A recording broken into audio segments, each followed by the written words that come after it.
are we doing? Oh, I see we got Duncan in the background today. And latest NPC that we've made for Lakefall. That's because he's we've been chatting about him recently, and last stream's conversation was about animations, everybody.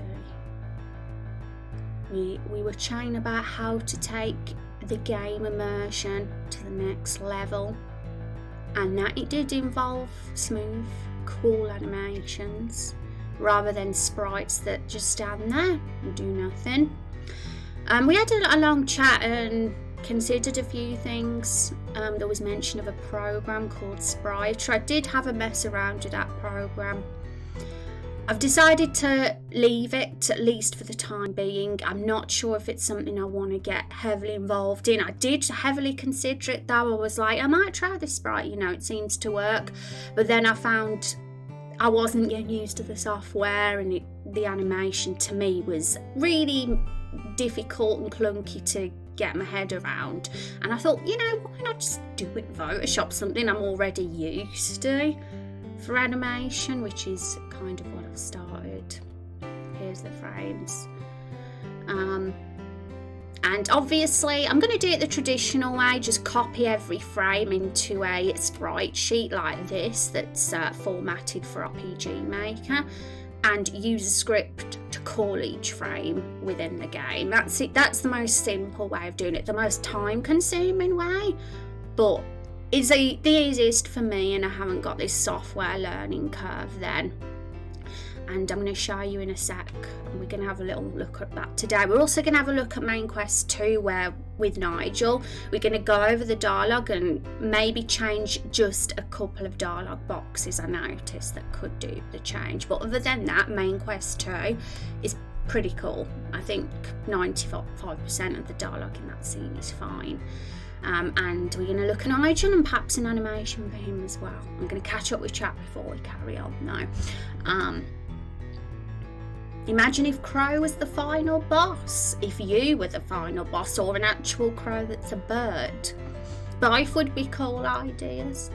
I'm missing the rest. Oh my gosh, you guys have said so much. I'm not used to such busyness. I'm not complaining though. I kind of like it. I can post some pictures of my modelled on Discord if Rose doesn't mind. Oh yeah, please do, Diva. Anybody, if you've got anything cool to share, please share it. However random it is. We do have a creative work channel, but we've got a random snaps channel as well. So if there's ever anything random, that can go in there too. If it's classed as creative though, you can post it in creative work.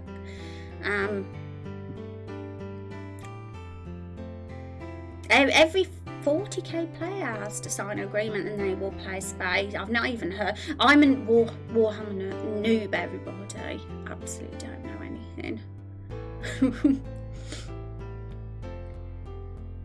You guys know your stuff though, I say. Hey Rod, how are you doing? It's so good to see you.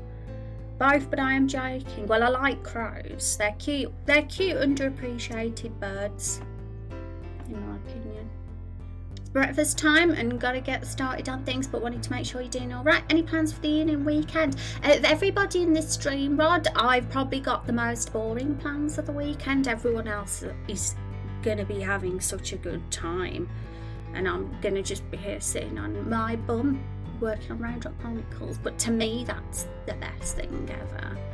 But it's always I'm the most predictable person on the planet, aren't I? Could you imagine me saying I'm doing anything else other than Raindrop Chronicles? That would be the shock. Hi Dano, how are you doing? Welcome to the stream. I like your name. I asked because there's lots. Well, post them all. Post a lot of them. Dare ya?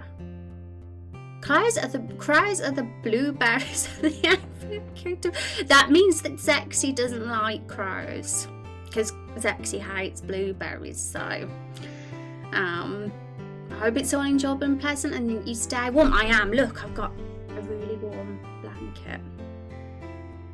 It's very cozy. I've got my turtleneck on as well, so it's really keeping me warm. Maybe I'll have someone come in stream and be like, I like your turtleneck. it's really weird. I was looking at my YouTube analytics last week, the search because funnily enough, this is why I like posting my VODs to YouTube, and I'm not going to stop. I get quite a bit of Google search visibility now and again on there, not like loads or anything. My videos barely have any views, but surprisingly, you know, I get a couple of people, you know, a few times a month comment on my videos, and one of the YouTube search terms was turtleneck. And I was like, what the hell? None of my videos have got the title turtleneck in them, so how do you it's so weird, because I did happen to be wearing a turtleneck in one of the videos, I'm sure. So random. Hi Ragnarok, how are you doing? It's so good to see you. How's your game going? You excited for your release? I think I would be the final boss that's not expected. It's good to have a boss that's unexpected, I think. You gotta shock the player. You should do something else every once in a while. Just take a break, look at inspiration, just have a little fun. Yeah, I think I'd be totally with you, Van, if I was feeling the burnout. Say if I was ever in that feeling where I'm like, oh god, I need a break, then oh gosh, I'd do that for sure. But I'm just this weirdo that gets really obsessed with doing this work, even if it's just watching like YouTube videos on things that are going to help me or giving me knowledge in the game development process, even if it's something passive like that. Like I'd rather do stuff like game development related than playing an actual video game. If I was playing a video game, I'd probably turn it off and be like, nah, I want to do game demo instead. So I have got a bit of an obsession, but that's a good thing, because it means, you know, if you love your work and what you're doing, that's frigging what you need to aim towards. So I'm glad I'm like that about this. But for sure, like, burnout's a real thing, and I'm not going to say I'm never going to get it, because everybody does. But I definitely think I have a good mindset in making sure I stay healthy, which is good. And Van, is that... Hi, Matt, how are you doing? It's so good to see you. Hope you're having a good day. Okay, that's enough. Ogres. I like ogres, the creatures. Okay, I don't think that's what David meant, no. Maybe you did, maybe you didn't. If you posted them in the Discord, I'll soon find out. Let's have a look. Well, they look like ogres to me, so I was right. Woo, I'm clever.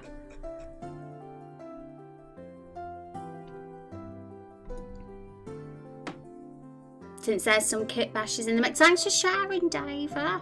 Thanks for sharing your stuff. I think I would buy your game. You know you would buy my game. That's what you mean, Crow Dragon. You know you won't be able to resist it. That's why I spend all this extra time, like, really trying to make it better. You know, we could have released the first player build long ago, you know, if I wanted to do the bare minimum, but I'm always inclined to just push it that bit further. So here's Duncan. Let's get him ready. This is a very quick one. Like, it took me a couple of hours just to do yesterday evening. But what this is meant to be, in case you don't know, or I haven't really shown it properly, I think it's okay, is he's getting his axe out, and he's getting ready to smash Carol, but he gets interrupted and puts his axe back on him. That's kind of what we're trying to get with that animation there. So I'm going to go through with how I did it actually today with you guys as well, because I'll admit it, this last stream I didn't think I'd pull this off. I was very nervous. I was thinking, how the hell am I going to do an animation? I'm no animator. I dabbled with it a tiny bit at college. A tiny bit. but I'm definitely no pro. So I was like, how the hell am I going to pull this off? But look, thankfully Sprite did teach me some tips when doing this. So even though I'm not going to actually use Sprite, because it's very complex for you know, and in all honesty, I don't think it's the best for pixel art, because you have to add bones to your characters, and it sort of gets rid of the pixel art style somewhat, and it makes the pixels a little bit jittery as well. So for sure. And thank you for joining Discord if you have, I appreciate that. And you can't copyright Ogre, but Ogre is legally distinct. Yeah, I was thinking, I know it's spelled the O-G-R-E way, and that's why I wasn't sure if you actually meant ogres. Interesting. Games Workshop just spells things differently for copyright reasons. Hey, hi Real, how are you doing? Welcome to the stream. Hope you're having a good Friday. Thanks for joining us. Copyright's an odd thing, isn't it? That's for sure. I was thinking about making comics. You should. You should. You know, I'm not going to discourage you all. If anyone in chat wants to do something creative, I'm going to tell you to do it. As long as time allows you to, of course. I'm okay, hope you're well. I'm doing decently, Real. For anyone who's coming into our stream for the first time, here's our website, everybody, if you want to have a look. It did have a recent update in the last few weeks. I've added the development logs now, the VODs of the stream. That's on the website. I wanted more attention on those videos, and yeah, the website will always have updated content on there, depending on what needs to be on there. Soon, new screenshots will be on there. Steam wishlist link in the coming weeks. I'm kind of delaying the submission a bit because I want to make sure the screenshots are perfect as they can be. I was even tempted to make a new trailer because the Steam page does have a video section, and the latest trailer that we had for the picture game was great, but it's a bit dated now, and we have the small sprites on there as well. So, but keep your ears and eyes peeled, guys, because I will be shouting it loudly from the rooftops at Steam page. You will certainly know about it once it's launched, because I will not be shutting up. But I want to make sure that I don't want to hold back too long, because I believe the sooner the better when it comes to a Steam page. But at the same time, I want to make sure it's ready, and we haven't got the small sprites on there already.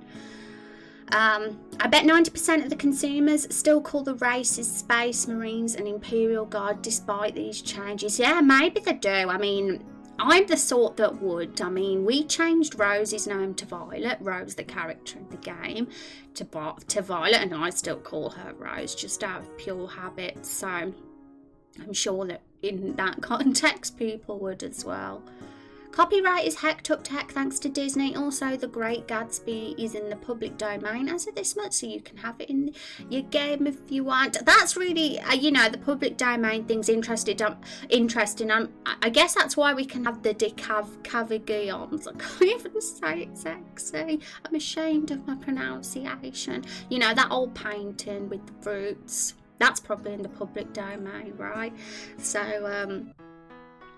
yes, interesting. There might be the odd reference or two in Raindrop Chronicles, if I know that I'm not going to get in trouble, thrown in if, it's going to be funny or amusing and it fits. Wow, then yes, indeed.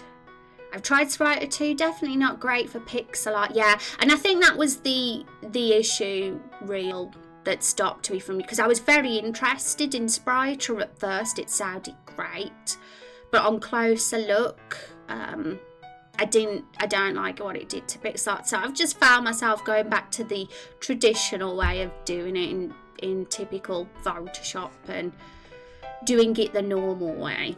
without any extra complications, which is as discussed last stream, it's definitely doable that way. Like that was how I was going to do it originally anyway.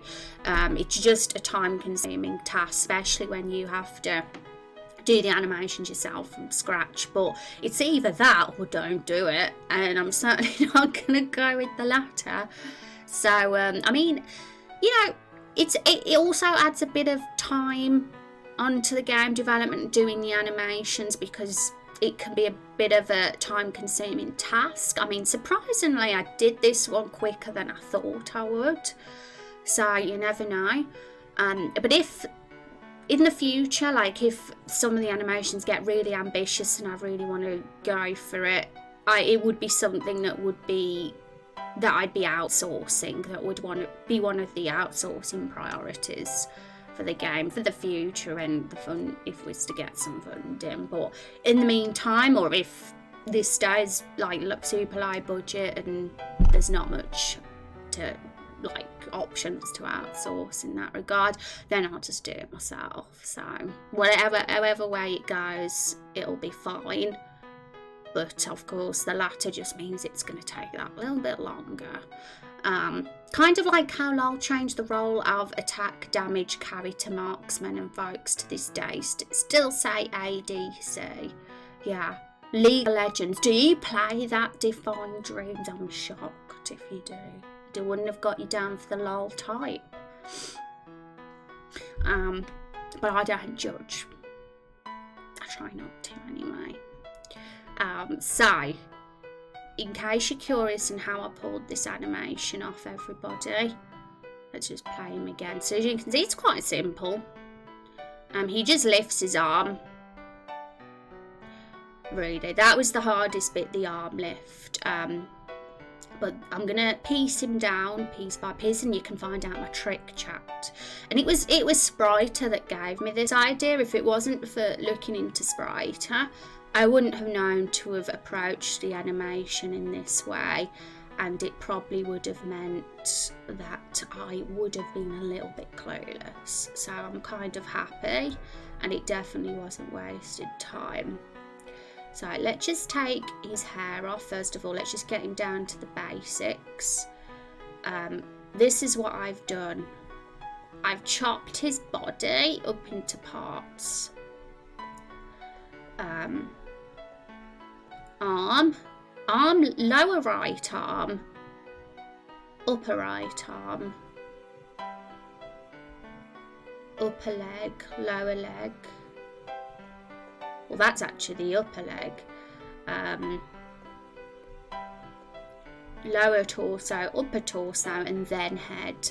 So that you had to Sprite to help me with that. The reason why is because to get them to work in Sprite in the first place and attach the model to the bones, you have to break a sprite up. That's the rules of Spriter. You can't just put a full body sprite in without it being broken up piece by piece.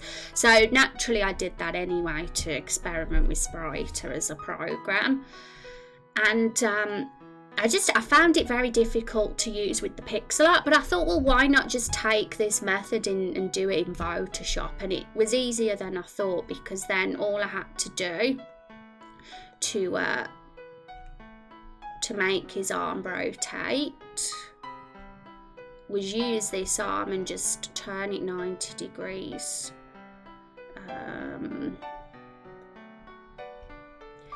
Really with pixel art, I try not to rotate it weirdly. 90-degree angles is what you do if you want to not make it all distorted. So flipping is fine, and 90-degree rotations, and there you go. An arm that's lifted out. A little bit of just fiddling, and I think I flipped it that way as well. Yeah, I did that. And all I did was just get rid of the extra pixels here as well, and I just filled in those pixels too, and then it was done. So it's so much easier just splitting up the the sprite into body parts, because then you can easily just take the bits you need and form a sort of pose. Certainly easier than having just a body all together. It makes it really hard to know how to even begin. So let's catch up with chat. And I think it's a really cute animation. I like it. Thank you, Zexy. Yes, I think Duncan's a cool character. We've had some compliments on him, so that's good. And we are gonna animate Nigel today as well, which I'm gonna talk about in a bit, because we're working on scenes, aren't we? That's the priority for the next few weeks before we move on to the battles and then finally release the first playable build. But scenes first before we even touch the battles. That's the goal. And now we're going to be having times where we need to do a few animation sequences if we want these scenes to really stand out and be good to watch. And obviously it was part of the scene with Carol the Barrel when we're in her, and one of the actual things Duncan has to do is look like he's about to smash Carol. That's part of the scene. So this animation had to be done. And I decided to do it facing on the side rather than front ways, because the axe is much easier to do from the side than at the front. It's really hard to draw an axe from the front. And when we put it into the engine, I might think, that just needs changing a little bit, and I might still mess around and make a few changes. But I think for a couple of hours work, my first ever attempt at doing this isn't bad at all. So it encourages me to carry on and continue to make animations. And we might put it in today and test it out, but that might be a bit technical to do on stream and a little bit time consuming. So if I decide not to do that, we'll go straight into main quest 2 and look at Nigel's animation. And the reason why I want to animate Nigel, let's just have a quick overview of our dialogue chat before we continue with the animations. I've still got this up. Lol. Yay, welcome, Crow Dragon. I'm going to say hi. Welcome, Crow, into the Discord. And then I'm going to, because I'm friendly, I always welcome everybody. And hi, Luna, welcome back to the stream. It's so good to see you. How are things going? Let me catch up with chat. Do you have beta testers for the future? No doubt I will be, for sure. As we release playable builds, it will be available to people to play. I haven't decided yet how public the builds are going to be. That's something I've still got to figure out. Whatever's best for the project. Whatever's best for the project and the community and the potential visibility of the project, but I don't want to. I don't want to make. I'm a bit cautious about making it too public in case that's actually something that's an issue with game developers with their early builds. But it's something I've got to decide and think about. But at minimum, it'll be available to the community to a certain degree, and people can have the option to do that if they wish. And we're going to release builds. Once the first playable build's out, I'm expecting the alpha builds to come out seasonally as we add a new main quest to the game each time. And then after we've done the main quest, we'll be working on features and side quests. That will be coming afterwards, though, after the main quest. And once they're done, that will be the time for the beta. But only when the game is at a standard where we think this is decent enough to release as a game. It'll be an alpha until then. And you might try out the puppet warp tool in your free time. It might be a bit easier to reposition the body parts, and if not, you can keep doing what you're doing. I'll have a look into puppet warp as well, for sure. I'm sure there's definite tools that haven't even crossed my mind when it comes to animation, so I'm all ears. And if you, Zexy, or anyone else here has a bit of knowledge with pixel art animation, feel free to throw some links in the Discord, because I'm still very new at this, and although I wouldn't call myself clueless, because I have a sort of background in design and design digital software, I'm still far from a pro, but I'm very excited to get to craft my abilities over time. It's a fun thing to do, that's for sure. So yes, and hi Rose, I'm doing well. Luna, happy Friday to you. I hope you're having a good weekend. Well, I class Friday as the weekend, so yes, we are basically the first half of this barrel scene. If you've been watching the test players this week, because we've done a few of them, you might have noticed this early scene. Carol, you're inside the barrel, you're asleep inside Carol after you've created your hero and you've decided what you want them to look like, and you climb out the barrel and she just wallops you. She throws your clothes at you because you're inside her and you're not wearing anything. Your weapon and your clothes are in the barrel, and she just goes insane at you. She doesn't like her personal space invaded. She's a very angry lady. And so that bit is done, the insulting part, and we got up to here where Duncan interrupts us and asks what's going on. And you get the choices in these particular dialogues here with Duncan aren't hard at all to implement. They're already in, we just need to add his face set. But the challenging one was this box here, because this is the box that involves the animation, so I'm gonna have to carefully craft that section and pace it well. And we also need a sound effect for when someone yells his name. They don't necessarily have to yell his name, because it's going to sound a bit weird if we have a sound effect of someone shouting Duncan, unless it is really natural and it works without being jarring. But I'm up for ideas of what that shout could be. But basically that shout has to be what makes him stop doing what he's about to do and take off, and then we'll see him later on. He'll be in the weapon shop, and we'll have a chance to have some relationship building time with him.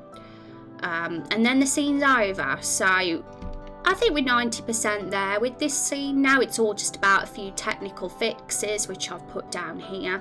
I'm looking for a plugin that automatically moves Duncan to a coordinate. So I've got player here, but I'm going to change that to coordinate. Surprisingly, I mean, you'd think such a thing would be a feature that exists, but I have not had any luck finding a way to set in the move route a coordinate on the map, because to me that's just easier rather than setting their route as move up, move left, move right, move up, move right. That's just a pain in the ass, because it's time consuming, and also variables could also mean that it messes up the route if your player is standing somewhere else, right? So I don't know, I prefer the idea of moving him towards a coordinate rather than manually setting his move route. But I'm looking for that, and I'm sure there will be one out there. I just hadn't had enough time yet to dedicate to this particular bullet point. So I've already done the holding axe animation. This is I'm working on making that animation a touch smoother, because it's a little bit what's the word, not enough frames I don't think right now. But that's easy enough to do. We just need to make more sprite sheets. And then we have got the rest of main quest 1 here, and the first scene is the Nigel one, and then we got the cow scene. So next week you'll see us getting more heavily into implementing this scene. I don't think this is very animation heavy. But who knows, there might be something I realise needs that will be. And then we go into these scenes. We might get time to do those at the end of next week too, but we'll see how it goes, because the scene making process takes a lot longer than you'd think. Yeah, that's the right word, Dava. Basically not smooth enough, the opposite of smooth. And Duncan and Nigel is the new OTPs, X, he said. Yes, I posted a tweet the other day, guys. I'm posting video clips of the streams lately, and seeing how that goes. It's quite fun actually to look through a stream and find something cool to clip. But there was one where we talk about these two being a couple, which could be a potential thing in the game, because one thing I'm fascinated by is the idea of making NPCs romance each other if you as the player decide not to romance them yourself. So that could be fun. Use a mover to get him off screen, then use, I think it's set event location. Does set event location make them walk to the location though, or does it automatically teleport them there? Because I assume set event location was an automatic like teleport, but I want to actually see them walking to the route, to the actual coordinate. I just think it would make scene making a bit easier when it comes to characters moving to certain spots. But we'll see. If there's we'll investigate what's the easiest over time. And use a move route to get my screen and have turn transparent or delete him and have a second event at new location with his sprite. Okay, there's definitely hacks to do these things. That's for sure. We're not going to not figure something out. But thanks, Exie. I'll read those again later and see if any of those help out somewhat. But back to this scene. So it's mostly done, this scene is because it's very dark. It's quite a dialogue heavy scene. It's not really action based, so it wasn't really difficult to do at all. So it's the only thing that I figured needs changing is this dialogue box where you ask Nigel questions. You have the option to answer questions, and the purpose of these questions is to get more information in the question journal so you can get more of an idea of where something is. So if you click where did she go, you'll find out the location of Everbloom Forest that Fiona's actually in. And she went to the Everbloom Forest to pick. And this whole thing with the journal is mainly for the players who have the mini maps turned off, because some people might play in immersive blind mode without any like maps up or quest indicators. So you'd have to go by is the questions and the quest journal for the location. Then if you don't have it on the mini map, anyone that has the mini map enabled will see it with quest indicators. But I figured this is very unlike Fiona. We've made her into a spunky tomboy now, and picking flowers is just not giving me Fiona vibes. I figured we could link it to something to do with what actually has happened, and the whole reason Fiona is in the forest in the first place, rather than something really something like that, because that was just the idea ages ago before we even formed Fiona as a character. But the others look fine. 2 hours, that's fine. 12, she isn't the second youngest. She is one of 12, she's one of the youngest in the village. I can't forgive myself if anything happened to her, because since then we have decided that Carol's flashback, where involving her parents' deaths, are going to involve a group of children. So Fiona isn't the second youngest. There's a few children here in Lakefall. So I figured let's change it to that. Everything else is absolutely fine apart from this dialogue box. A plugin that automatically pass their movement would also have to be smart enough to not walking through another object. Could be trickier than it sounds, and it teleports them. That's why you move them off screen first. It makes them look like they're walking normal, and the teleport doesn't happen into the player can't see it. Okay, yeah, I'll have an experiment and see how it goes.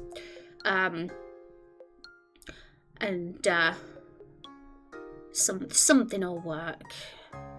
I'm not very good at taking in the technical stuff on stream, as you know, but I'll reread that Zach say. Oh my gosh, I've got pins and needles. Okay, so I'm going to just get Nigel's diary up. Because Nigel's diary, we did it a few streams ago. Here we go, let's get it up. I know we getting sidetracked here and we're talking about the dialogue again, but only for the next 5-10 minutes, and it's simply just so we can find what goes in this box, and then we can make the edits in the engine to that dialogue. And then after that, we're gonna figure out exactly how Nigel's gonna be while he's in the inn, because right now he's just a sprite standing there. And I want him to, what I was thinking was this, before we look at changing that dialogue, let's just get some ideas for Nigel. Now, we know about Nigel that he's a worried boy, and of course he's worried. He gets anxious when Fiona's not there. So you know how we did the animation for Duncan with the axe? Well, we could do something like this with Nigel. Something like that would be very simple. We'd just put his hands, like have his arms like that, and like have his worried face and his face moving to the side or something. You know, just a simple animation, but something that gives us as the player a bit more of an idea that this guy is really worried about something. I think that would make it more interesting just as we're about to speak to him, because we'll already know beforehand that he's anxious about something. And I'm all for that. I'm very fond of giving characters, making them more real and lifelike as much as possible. And the sprite thing really inspired me to go in that direction as well. I'll show you what I mean. I did show last stream, but this was it. I was like, this is so cool. Like, just seeing the NPCs moving and doing their thing.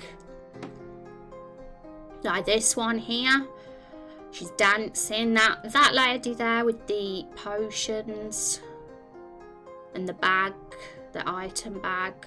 This guy here writing a book, this guy here reading a newspaper, and that one there carrying a box, and that one chopping a tree. Like, they're all doing an action, right? It just makes, I'd love to make each of the NPCs have even a little animation like that, even a simple one eventually over time.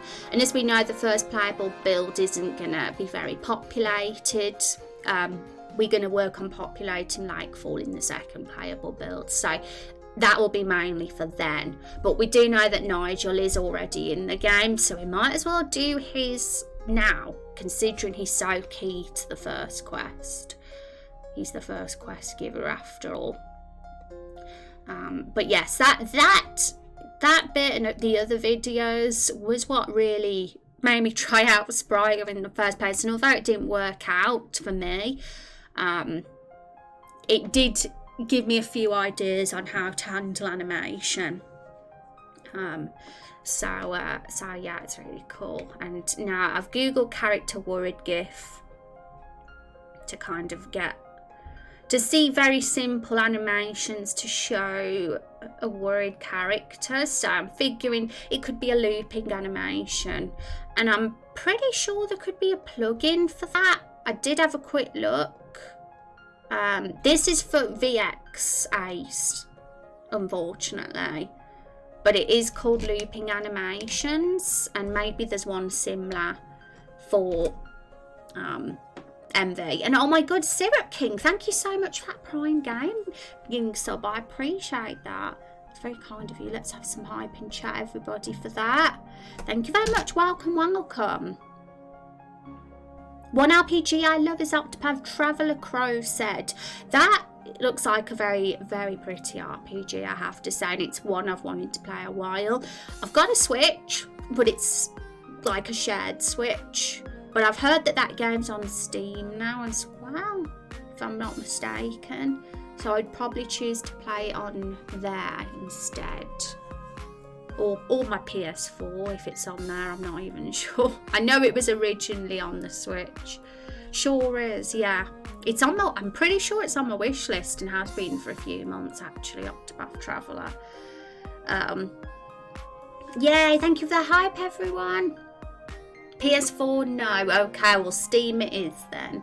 Flowers could still work. We don't know Fiona yet, so Nigel might just be saying the first thing that comes to his mind to get us to go out and help his sister. After all, he knows she wants to deal with the fruit, doesn't he? And he doesn't want to say that to us, so he improvises the flower hoopla. Yes, so that's why I wanted to look in Nigel's diary, just to get our brains ticking with what Nigel does know about his sister. It could kind of get an idea in mind for what she really has gone in the forest to do, which is in his diary, and we'll figure out the best thing for him to say. But I do see a point that he could just be saying that, but let's weigh up our options and see what we got.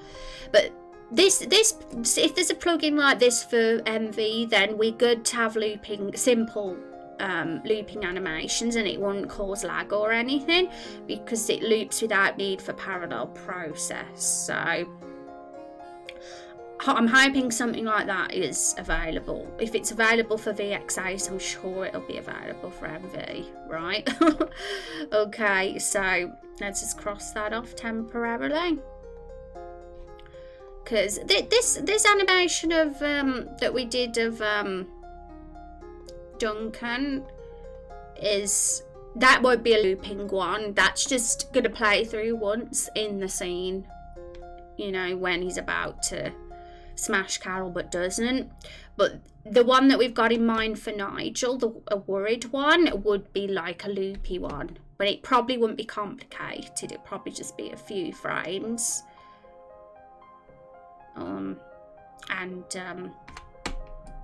So Nigel's diary, here it is.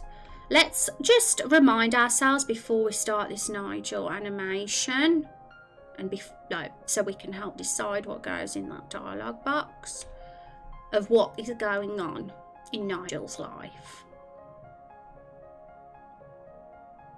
Nigel is getting bullied by the fruits. For those that are new here and don't know who the fruits are, for these cute, little, adorable, tiny little fruit sprites we face, is they're also something that's come to life in the forest, but they're not actually adorable. Yeah, they look adorable, but they're not. And it says Nigel could have a diary somewhere in the inn that the player could pick up and read. He could write in it as a way to help deal with his anxiety. Maybe a page is ripped out to cover info we aren't meant to see, in case there is something like that. And let's just skip down to the diary first before we read the other bullet points. So this is very rough, and we haven't even got dates yet because we haven't got a timeline. We don't know what we call the months and weeks in this world yet, but I'd love to have a world building stream chat of us deciding what the months and how the calendar actually works in this world, and we can like set a period in time, and that'll be really helpful as well. And I know I love how Skyrim have their calendar. They've got some really cool sounding months like Frostfall and Heartfire or something and things like that. So I'd like to have cool sounding months rather than boring ones. So my sister left again. She's convinced our parents are still alive. So that could be one. I feel like we should bold the things that could potentially go in that dialogue box. At the end of the day, I'm okay with keeping this unless we can think of something more intriguing and exciting, because really what we want to do is build that tension so that the player can't resist this quest. They're so interested that they're like, gosh, I want to do this quest, and they don't turn off the game because they're too interested. That's kind of, I see that as the goal and something that a quest designer should aim towards with each of their quests, to keep building that tension, to keep them intrigued and hooked. And would the flowers be hooky enough? I think we can push it more, and that's what we're going to do. So where did she go? The other dialogue boxes are fine and work, but it's this where did she go dialogue box we can potentially push, which this will have the answers in. So I'm going to bold anything that can fit with the where did she go question. So Nigel knows that she is convinced that the parents are still alive. That could totally be something that goes in that dialogue box. He could say something like, she's convinced her parents are still alive and she thinks that the cabin has the answers or the lake has the answers. Or that's very rough, but you get what the gist of what I'm getting at here. Maybe she even thinks their bodies are in the lake. That's morbid, right? But, you know, because she is at the lake. When we see Fiona for the first time, she's right at the edge of the lake. And she currently says, I love watching fish swim. It's so peaceful. And it's a great line because it so links into the pushing in the lake section. Would you like to join them? It's sassy and evil. So it goes well. But, you know, we could build a little bit more background and lore around this if we wanted to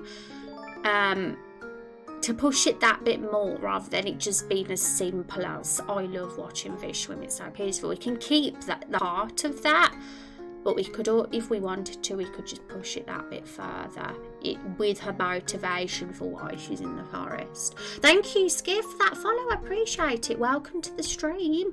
And catch up with what Lexi said first.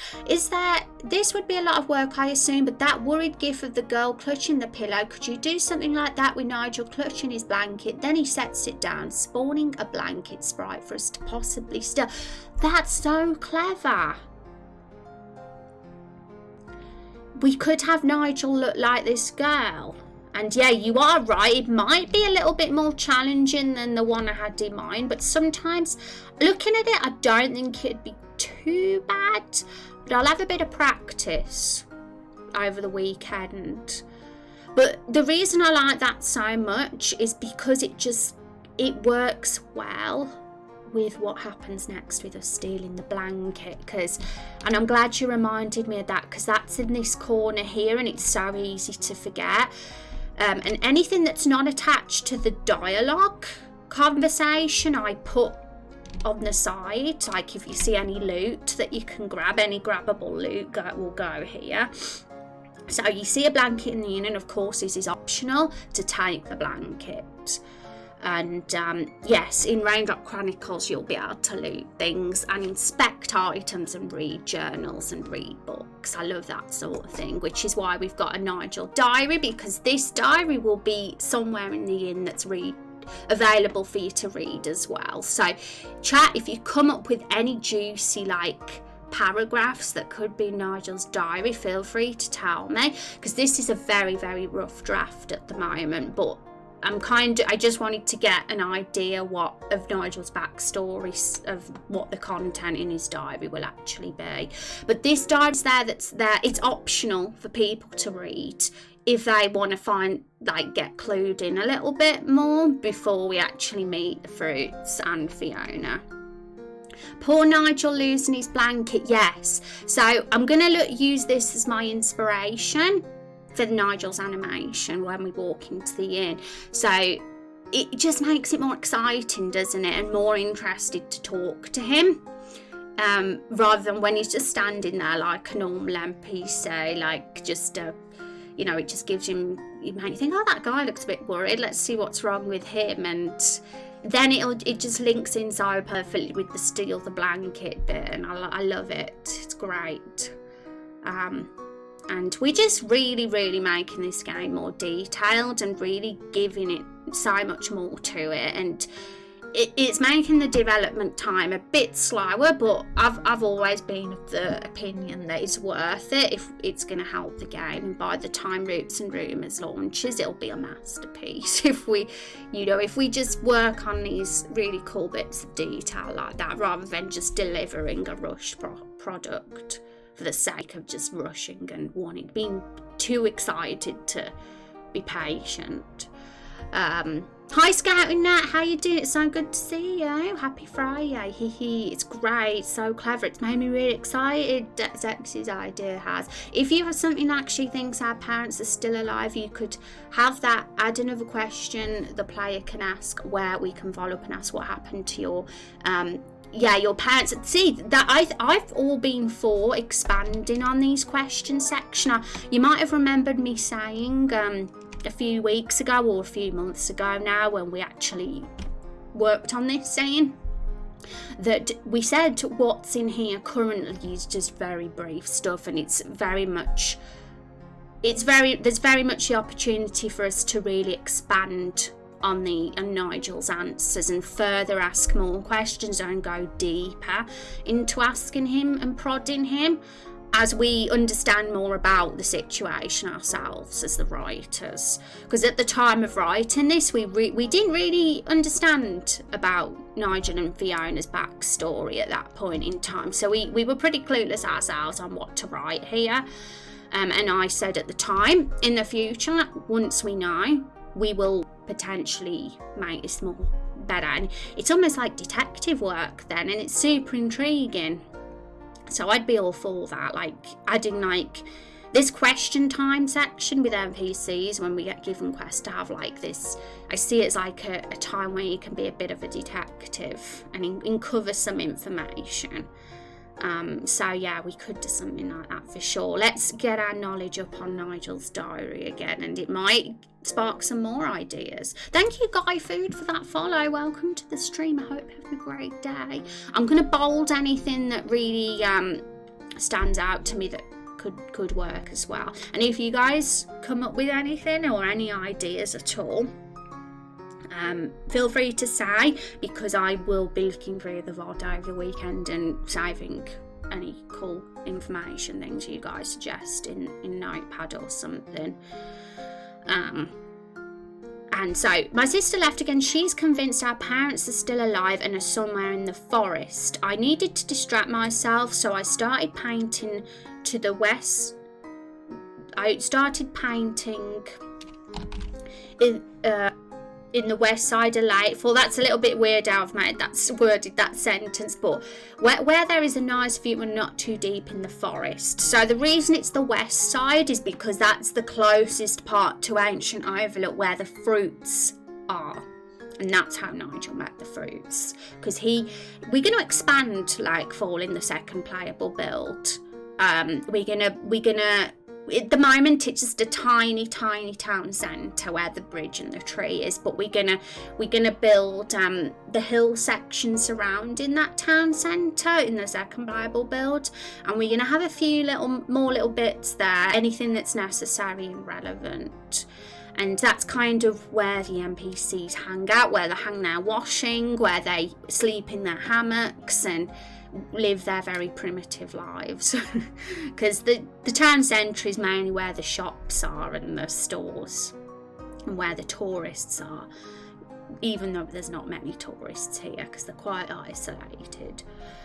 So where there's a nice view and not deep. So he's using the painting as a distraction from his anxiety and his sister being mentioned. And I figured Nigel, being a cultured chap, very different to Duncan, who probably isn't really into the fancy arts. He's more into the practical. He again gives them that opposite sort of personality and parallels. The second I look away, a group of fruits stole my paints, paintbrushes and canvas from right under my nose. The decavegions have come to life, which that time, because it's a reference to the artist that painted a bowl of fruits, it's great, but it's also perfect for Nigel to refer to them as that because he's such a posh boy. He'd get the reference if he's cultured and uses very flamboyant and wordy language. They said they needed something to do because they were bored. So that would be how the fruits would have got the paints in the first place, because they don't just appear out of thin air. They belong to someone, and who other than Nigel. If we wanted to establish a connection between Nigel and the fruits, there needs to be a reason for why they're bullying him, and it just worked. So then the next day, or a few days after, whenever it was, my sister returned. She She asked where my parents were, but I didn't tell her what happened because I was ashamed. I saw her talking to the tavern owner. They told my sister that they desperately need more produce. They are running out of things to eat because nobody wants to send their goods to Lakefall anymore. And this whole tavern section with the lack of produce will be a reason why Fiona tells the fruits that they need to know where that secret grove of trees are, because she's doing the tavern owner a favour. My sister left again, and now I have to do those blasted chores. I didn't know whether blasted was a good word for Nigel, but we want a sort of curse word that's very posh, basically.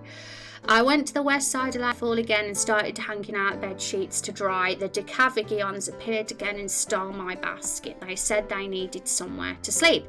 That basket that the fruits are in isn't actually a fruit basket, it's a blanket bed sheet basket.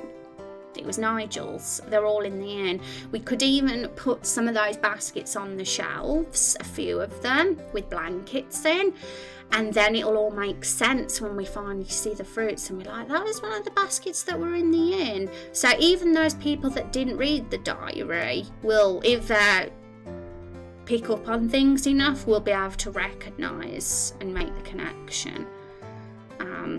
I couldn't keep it inside any longer, but when I told people, they said I was seeing things. My sister believed me though, so that kind of shows that, you know, Fiona and Nigel have a good, trustworthy relationship, which I do think is important as well to establish, because they do care about each other, despite not getting on sometimes.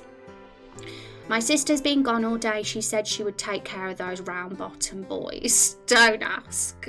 I did that because I thought it was funny.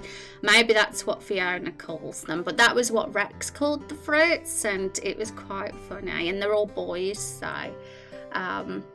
fanfic where Duncan learns that Nigel's security blanket was stolen and gives him a security sword to try and make him feel better. That's adorable, and it doesn't even have to be a fanfic, it could be real. Honestly, throw the ideas, guys, on how to establish a sort of wholesome story between Duncan and Nigel, and you know, I'm all for that, because chances are it'll get added to develop their relationship.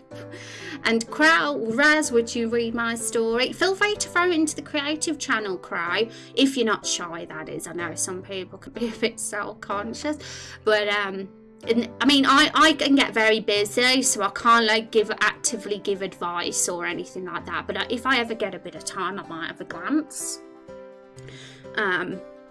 Okay, so that's the diary, and it's very rough first draft, but you get it. There's a history that's being built there, and it's established a connection between Nigel, Fiona, and the fruits.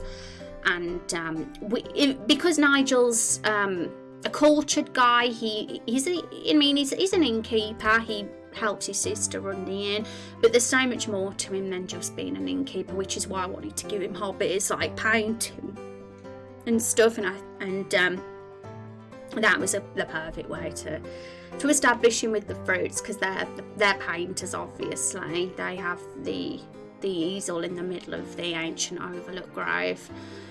And maybe we could even put some of Nigel's paintings on the walls of the inn, like to kind of foreshadow some things, even.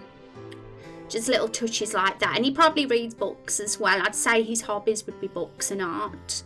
But feel free to throw in some ideas for anything Nigel would paint, and who knows, we could do some asset work there at some point as well. That's the extra details, just to make the world, like things like posters on walls, paintings on walls, books on bookcases. It's all very like fluffy stuff, like it doesn't need to be there. But that kind of thing excites me, especially in like story-rich worlds, because it foreshadows stuff, it builds lore, and it can excite people and make people come up with theory ideas as well, and that kind of thing just gets me all excited. Oh well, I wanted to know, and I know you're very busy. Yeah, just feel free to pop it in creative work, as long as you're okay with that though. No one's ever forced to pop anything in there. And the community can read and have a look as well. It's not just me You can get some of his peeps, have a peek. I think that Duncan should give him his leather coat. Tell him just to think of me when you wrap it around yourself. This gotta go with the romance. Oh my god. I can already tell that Zexy and Van are pros when it comes to romance writing. Are you guys, do you do a bit of that writing yourselves? Because I can tell. Like, I have to admit, although I adore romance systems in RPGs, it's exciting. I love that sort of thing, making you build relationships with fake fictional people. But I'm awful at flirting and I'm awful at romance, like writing it. So it's so cool seeing you guys come up with all these ideas, because they're great. And this is why Raindrop Chronicles, why I'm so happy it's a community project, because I just as confident I am as in my own abilities, I know that I can't be a pro at writing every single thing in the world. Like, I'm not as arrogant to believe that. So it just makes me thankful that this is a community project, so we can get some really good, cute moments that you guys have thought up and slide them in there, even if it's brief and even if it's not like groundbreaking or major to the story. Just those little details can really add a lot as well. And I'm better when it comes with dark stories. Yeah, dark stories are great. Like, Raindrop Chronicles is one of those contradictions, because it's definitely light-hearted and goofy and humorous, but it's also dark and thought-provoking as well. It's kind of both ends. It's going to be a mixture of the two tones, and I like that. I think that fiction that is a mixture of the two is interesting if it can be if the writer pulls it off and manages to not make it seem weird that it's got both those moods. But I think it works because then the audience never knows what's going to happen next. They don't know whether the next quest is going to be a dark one or a wholesome or funny one, and it kind of messes about with their emotions, which is what writers want. We want to mess about with your emotions. The problem is if a story is always funny all the way through, or a story is always dark all the way through, and it's only the one tone, then the player will get used to that, and it won't even shock them anymore, and it won't affect them as much. I mean, don't get me wrong, if it's written good enough, it could, but I like to make the player and audience not know what's coming next. I get a kick out of it. I'm evil. Yeah, I write a lot actually. LOL, Sexy and I are pro. I know. You know your romance, put it that way. I mean, you know it everything when it comes to writing, in all honesty. But I'm noticing specifically you've got a knack at the romance, both of you. I write a bit of trashy third-rate romance novels and publish them under a pen name to make some extra cash, but they're not good. Nobody should read them, so I don't talk about them much. It's fantastic writing experience. That's so cool. But you know, I don't blame you, because isn't it true that trashy romance is extremely popular? Like, it's a trend, isn't it? Since 50 Shades of Grey, which isn't my cup of tea at all. But I know that other people just couldn't get enough of that, and the writer became a millionaire or something. So I'm not surprised that people are doing that stuff. I'm assuming their sexy stuff might not even be that shocking or X-rated. I don't know. Lol. How dare I assume? Okay, so, and then these bullet points here. So we said about the diary, and that just, you know, it gives us the clue that Nigel is getting the relationship, because otherwise, if it wasn't for that, how the hell are we meant to reveal such information? I feel like you can either approach it by revealing it through flashback, through dialogue, or by like papers and journals and diaries. Those are kind of the 3 ways to reveal backstory, in my opinion. And I think revealing it through dialogue is the worst way, because it's telling instead of showing. But it can work sometimes if it's written in an entertaining way. And sometimes you can't always do a flashback for everything, because it's very time consuming and not relevant and can be jarring to the story. But something like diary entries is a simple and a way to just put it there without forcing it in people's faces. And it becomes part of the world then if it's in their room or something. And Fiona decides to go into the forest and have words with them. They tell Fiona they will stop bullying him if she finds the vampire and those want his posters for them. Fiona agrees to find the vampire and hand over, but she says not enough, they'll also give Acacia a secret wild fruit trees can have fresh produce. And yeah, these are just bullet points at their most simple. There might be more complexities and twists within these, but at its most simple, this is the sort of outline for that story. What happened before and what led Fiona to getting involved. So from this we know that I feel like out of all the bits of information, Nigel's more likely to reveal that to the player. I don't think he'd say outright, oh, I'm getting bullied and she's saving me from my bullies. I don't think Nigel would admit that. So I think he's more likely gonna say that. And I don't know about you guys, but I think if Nigel mentions instead she's convinced our parents are alive in this dialogue box, that's more intriguing than the picking of the flowers. Picking of flowers is like, okay. Whereas parents are alive is, oh, you know, it's a little bit more intriguing. So anything to get to build intrigue and tension, I'm all for. But we need to make it, the only issue is we need to make it have a connection with the lake. Which I was thinking she could think the parents are in the lake. Well, if they're alive, they wouldn't be in the lake.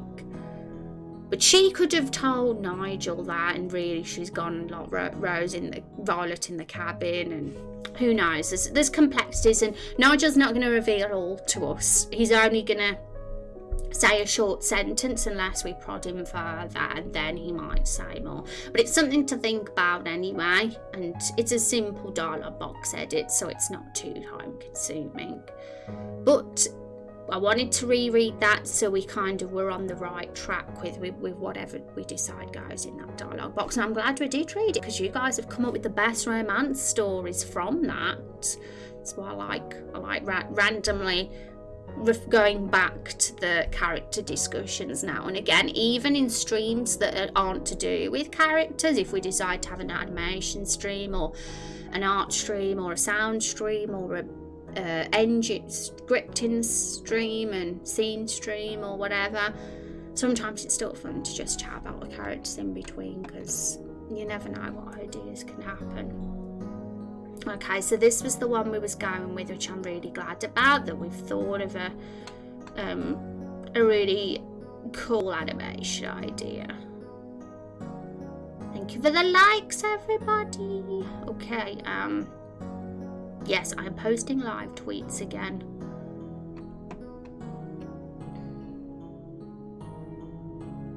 It's very shocking. Sometimes looks around nervously before whispering. I even have characters hold hands. Oh my goodness. That is too mature rated for Raindrop Chronicles. Now, in all honesty, I have thought about stretching the romance scenes and potentially having it be more than just a few flirty words. But of course that would increase the age rating of the game. But I don't mind. I'm still not sure whether it be older teen or mature, but we'll figure it out more as we realise what level the content is. We don't we won't limit our creativity just yet. We'll see as we make it. Because we could do some quests and some scenes and have a potential dark moment, or shocking nudity romance moment, or whatever, even if it's just for fun reasons. You know, and we don't want to like be like, oh no, we can't have that because the game's PG-13. No way. So, and hi Punk, how are you doing? It's all good to see you. Hope you're having an awesome day. And I definitely think older teens could play this game, or even like medium teens. But I don't know whether like kids would have the maturity to get like the themes and the story as we sort of get really into it. But I remember what I was like as a kid, and I played mature stuff and I loved it. So I think if you're mature enough, you can. But yeah, nothing even stops kids playing stuff these days. So they play 18-rated games. It don't stop them. Hope you're having a good Friday, Punk, and anyone else coming in. We are looking at a random animation that kind of has crashed on the screen because I had another window open. But this is a reference image for an animation we're about to do, everybody. So let's get Photoshop back up. We'll get Nigel's body prepared now and we'll have a go at doing him. I think that'd be a good thing to do right now. And I think, yeah, because we've already written main quest 1, scene 2, apart from one dialogue box and a potential added questions from that dialogue box, and all we need now is his sprite. Main quest 1, scene 1 isn't quite finished. Like it says, we got to add Duncan's animation, and there's a couple of fixes of smoothing of animation and things that need doing, but I'm going to do that over the weekend because it's a little bit technical.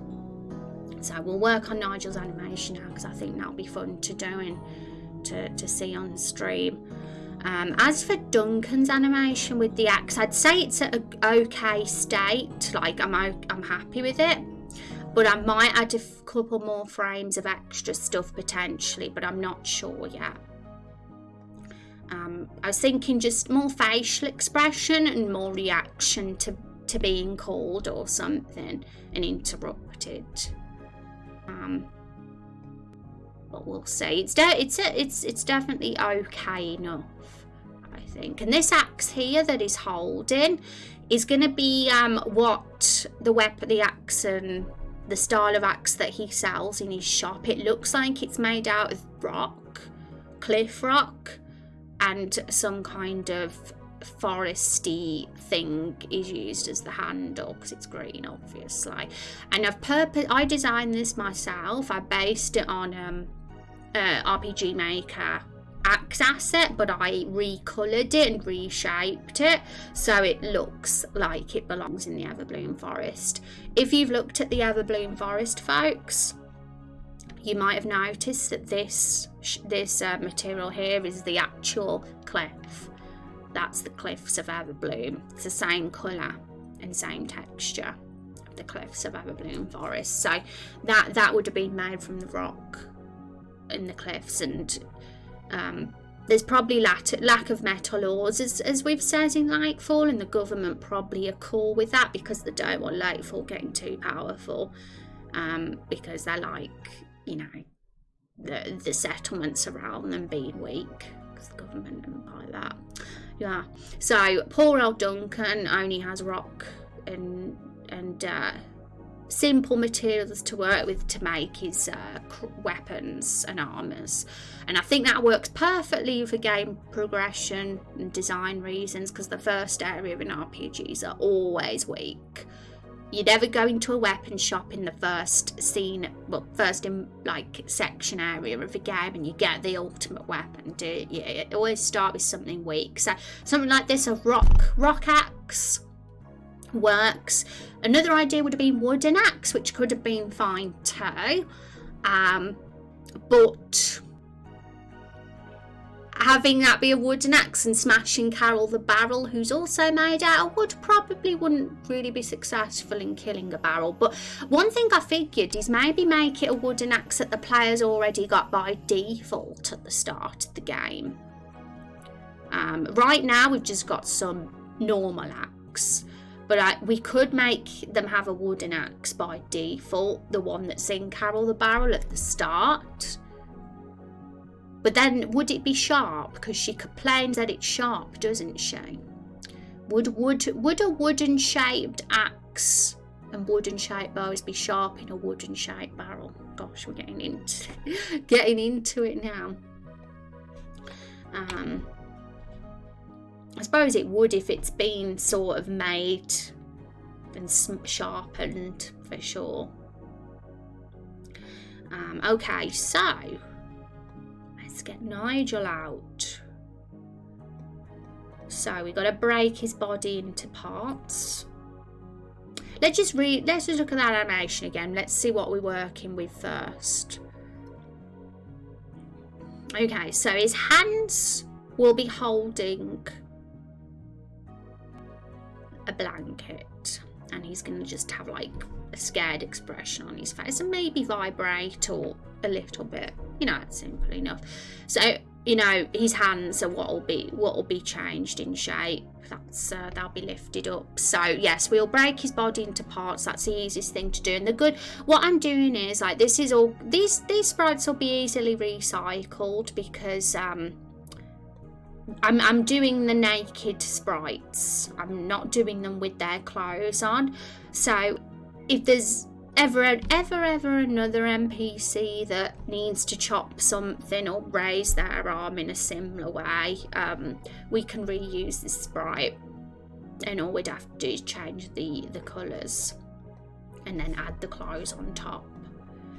And same for Nigel. We're going to use him as a base for this nervous holding animation, and if ever in the future someone else has a similar animation, we can use this animation as a base for that as well. It's a good thing about having the nude sprites because it's going to just make it far easier to recycle. A wooden axe would be able to inflict damage, but it would be more bludgeoning than slashing damage. Splinters, on the other hand, yes. And I don't think an axe-shaped piece of wood would make a very good axe, just because there's not much in the way of softer stuff for it to cut. Yeah. So for sure, a wooden axe would be a terrible axe, which is why it's great for a starting weapon. At the end of the day, we have got an axe on us ourselves as the player before we buy from Duncan's shop. That we'll have a default axe that we're equipped with at the start of the game. The axe that will happen to be inside Carol the barrel in the opening scene. So obviously, maybe it can't be wooden because wood on wood wouldn't really bother Carol. But then I have to ask, why is the axe that we've got at the start stronger than this axe that Duncan's got here? Because it is a metal axe, I think, the one that we've currently got. And of course that makes sense to have because it's sharp inside Carol. But yes. Okay. And how are you doing, Matt? I can't remember if I said hello. I think I said hello to you earlier. Oh my god, look at old Nigel. It's shocking when we look back. There is quite a difference, I forgot what he looked like, but his face is different as well. Not just the tall body. Okay.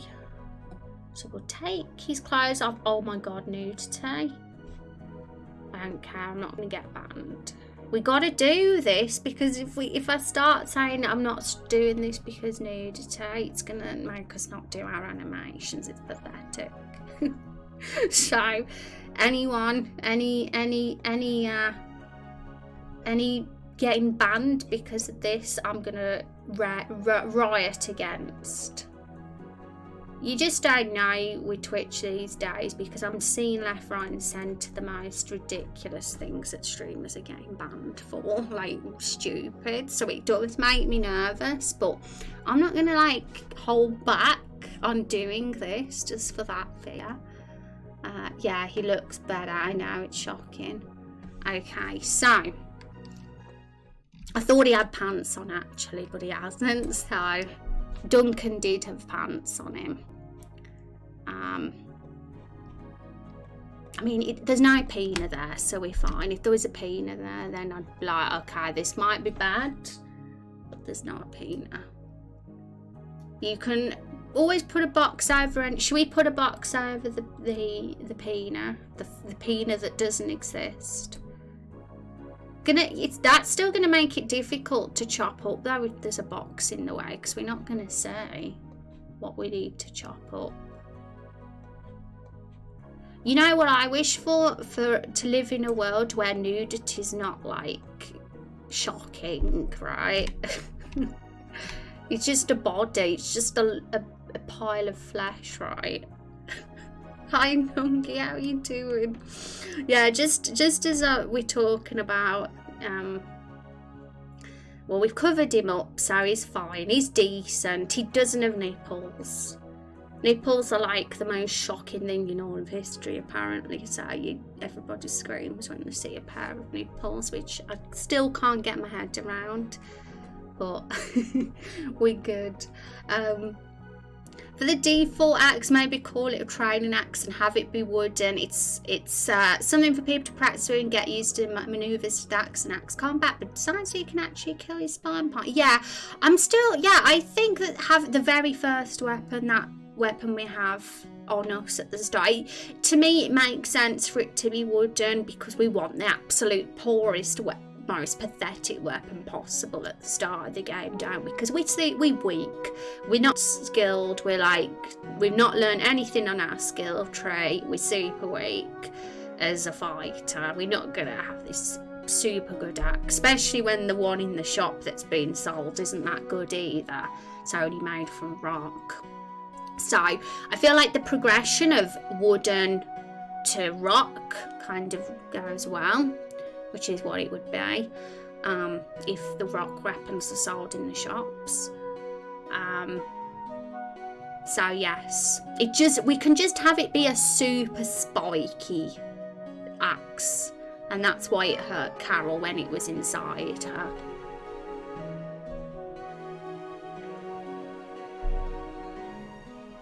Sack, thank you so much, Sakura Jet, for that follow. Welcome to stream. How are you doing, Nungi? Thank you for posting your cute kitty in the Discord, by the way. Okay, so what we'll do is we'll just take off Nigel's head.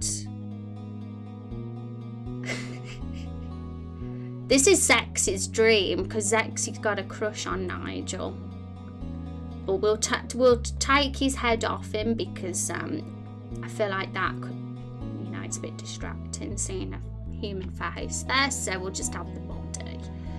And now we've got to break it up, so I've got to remember how I did this, damn it, because I had a proper technique for how I split it up. I might have to use Duncan's as a guide, so see, Duncan's got pants on. I don't know why Nigel hasn't, but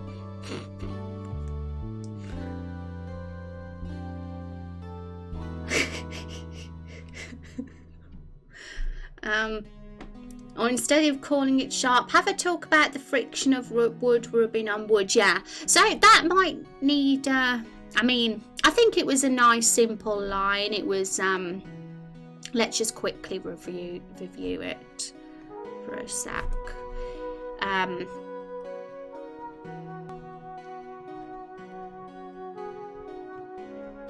So she says, so that's what she notices the weapon on your back when you pick it out of her, and she's like, wait, so that's what the pain in my bunghole was.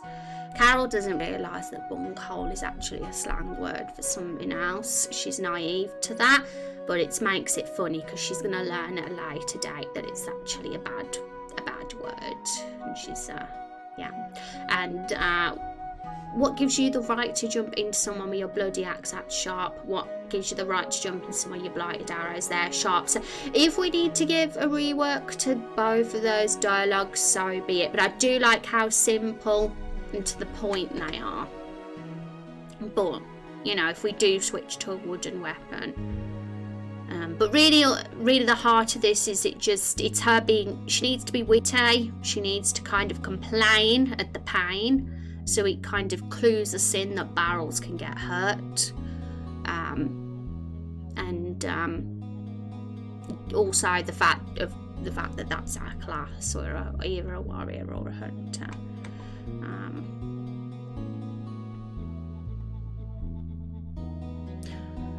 Nigel just likes to hang free without restrictions. Yeah, maybe that's it. Alright, so this is how. Right, I'm going to use this as a guide because I've already done it with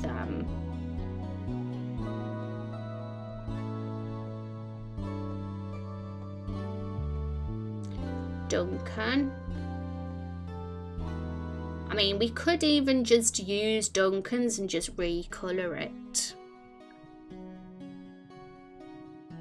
But because everything's split up into layers, that might make it a bit time consuming, but no more time consuming than chopping it up. So it's whatever's easiest for me. I think I'm going to go for copying and pasting Duncan's, actually, and then he'll have some pants on, so he'll have a little bit more, you know, be covered up a bit.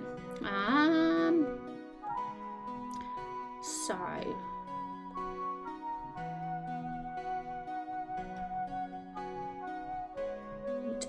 I'm trying to get this organised so that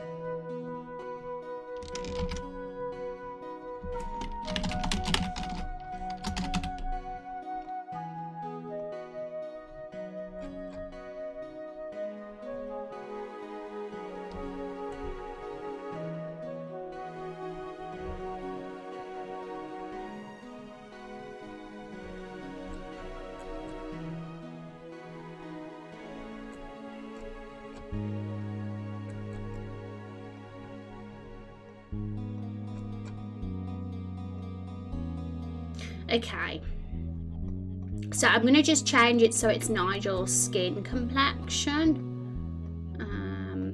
and then we can just copy and paste all that into a new PSD file, and we can start working on his animation then. And you know, although we're only going to be moving the hands for this particular animation, I think having the body chopped up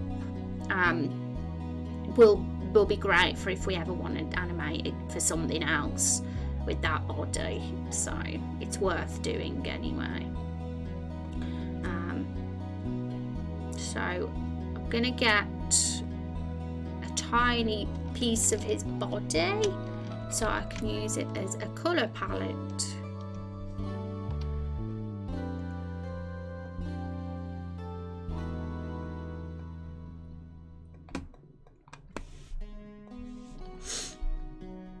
Would there be a problem if I leave a link in the Creative Work? Not at all. I encourage it. Creative Work channel is for anybody who's a member of the stream to share their bit, what they do with us.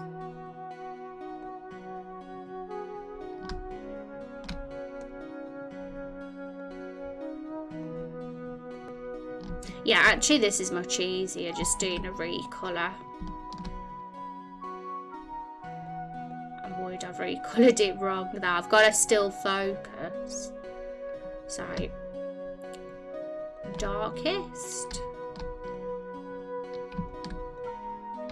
There.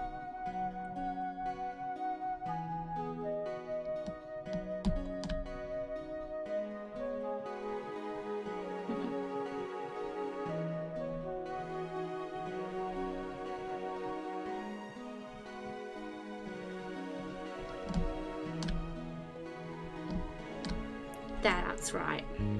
Okay.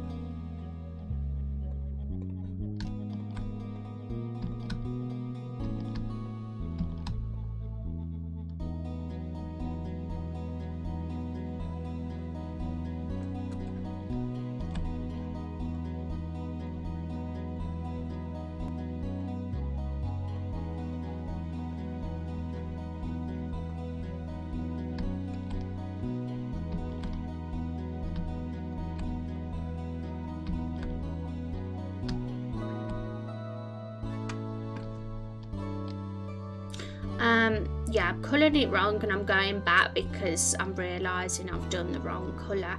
I'm bad at focusing, you see, so I make like tons more mistakes while doing things like on live. Hi Tux, how you doing? I know, look at what's on the screen, Tux, it's shocking, right? Well, I'm going to throw in my small story. Yeah, totally. Anybody who's here, anyone who's lurking, if you're a creative person, feel free to join our Discord and join in as well.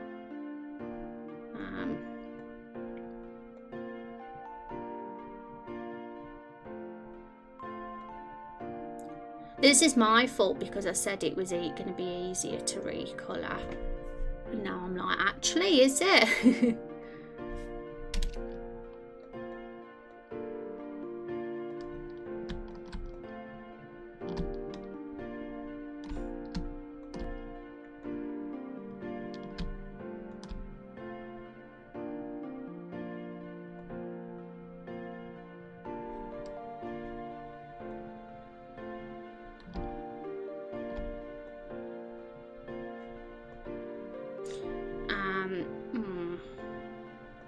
Let's just do it this way instead.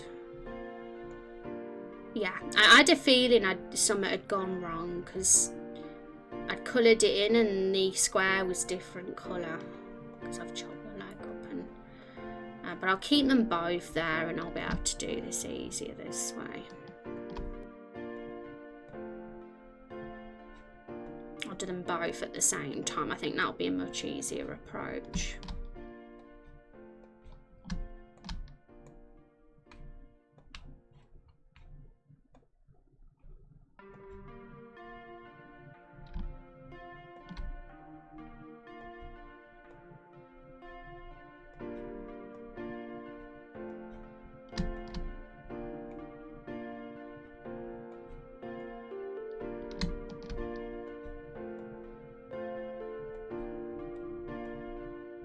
There.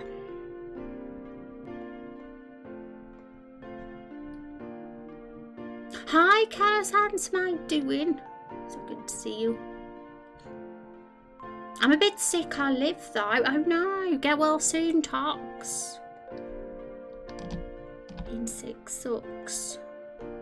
And Prison Architects is pretty, it looks pretty funny.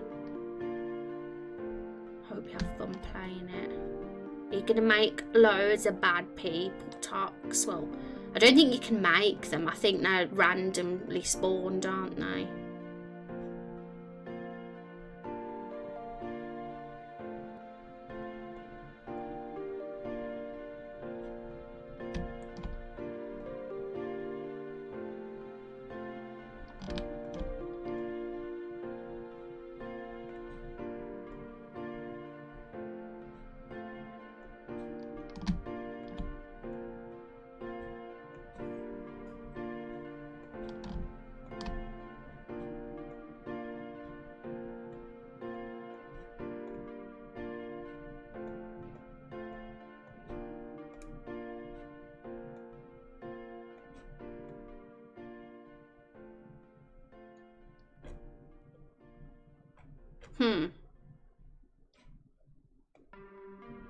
His belly button needs to be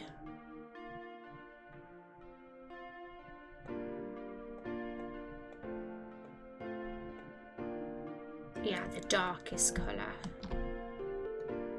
There.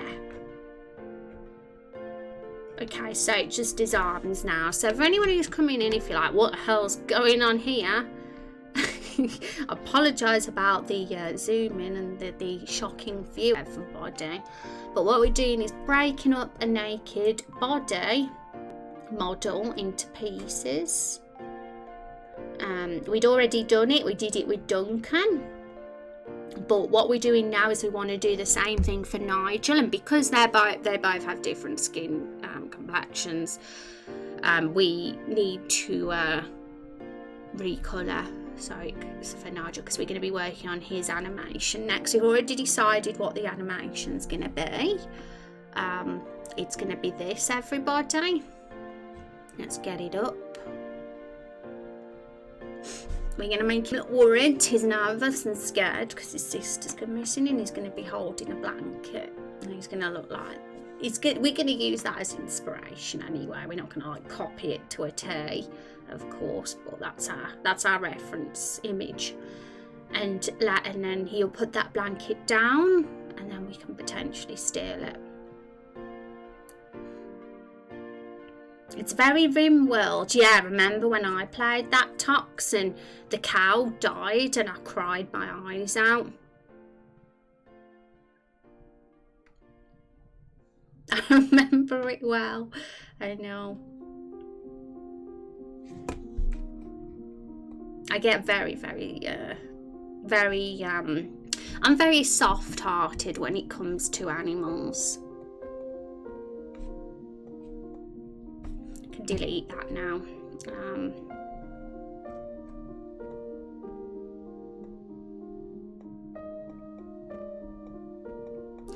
Okay, now last not but least, the arms. I think we've got plenty of time to get a good animation or make some progress on an animation today, so we'll see how it goes. I'm excited to see.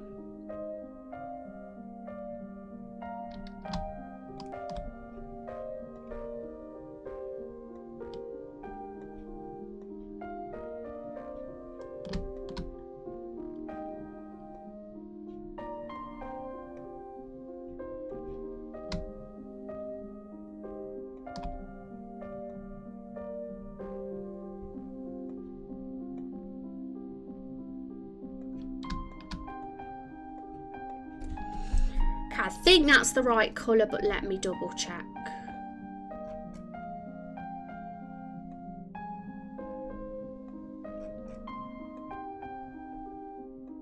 Seems to be right. I just like to make sure I'm not accidentally coloured in the wrong shade, because it'll really annoy me if the shading's wrong on the bodies in the animations.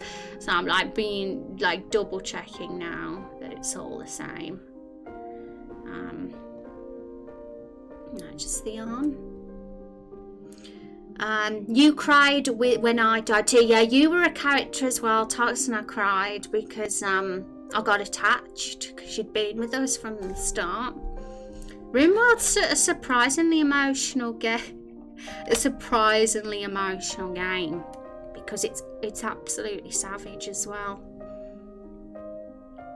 They don't, once someone's dead, they're dead in that game, and they can die very easily too, and it's very tragic. That's why I cried when the cow died, because I honestly I knew that the humans could die, but I didn't think the animals could die, and that just really horrified me, because the cow was getting attacked, and I was just thinking, how could they do that? I went group cried too, I think. I know. Hi Goblin, how you doing? It's good to see you. Yeah, I'm talking about me crying. If anyone's like, what were you crying at, Rose? It's Rimworld. When I streamed it back in back when I was a baby streamer. This was like, I wasn't even a proper streamer at all then. I streamed for 2 weeks and then I was gone for a year, and it's because I had a bad internet.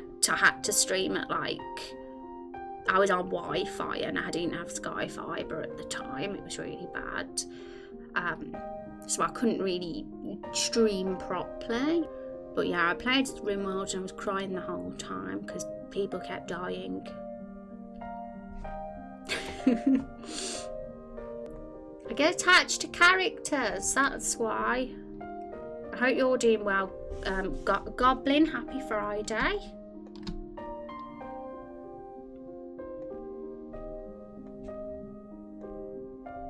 How have you been?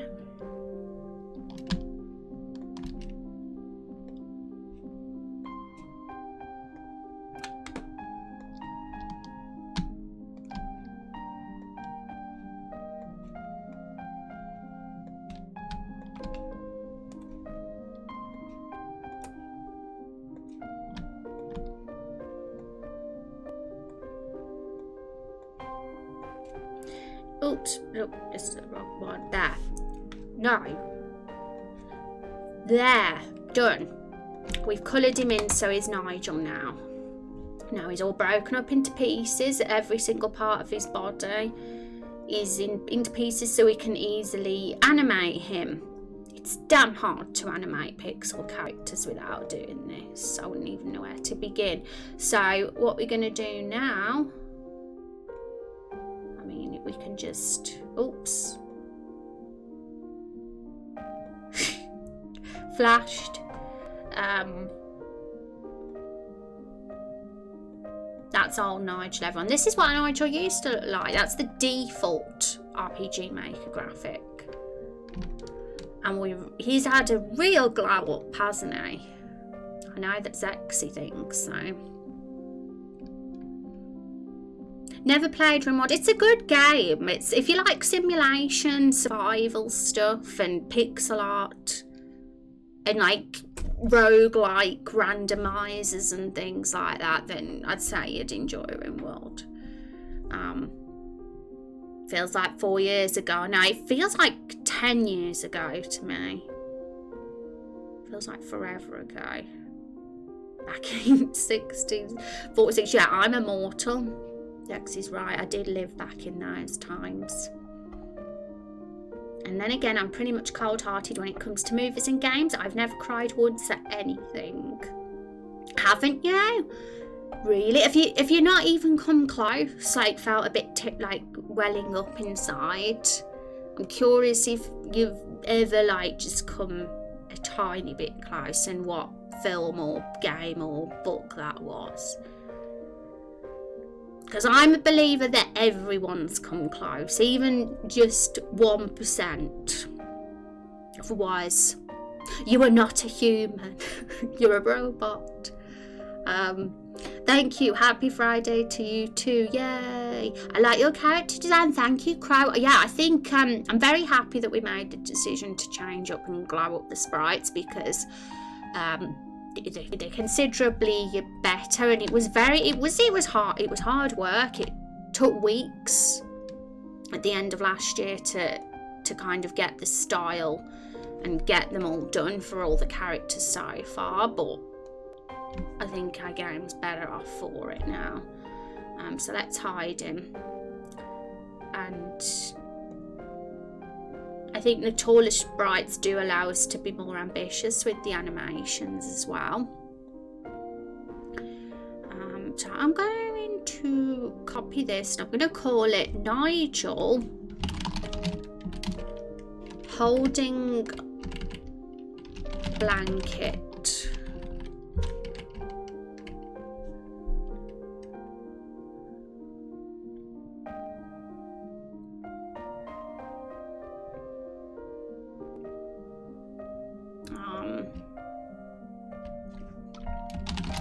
Facing front. Oh, I've just realised we might want to do him facing the left as well though, because we're in the inn. That's the direction he's facing, but I wanted to do it from the front because we'll be able to see it better. But in all honesty, we might end up doing this in a lot of directions. We might have to do it in a few directions if we want to make it cool. But we'll see. We'll just do the front one for now. And if we like it, we can do the same thing for the other directions, or I might even do that off stream. So obviously we're going to delete Duncan.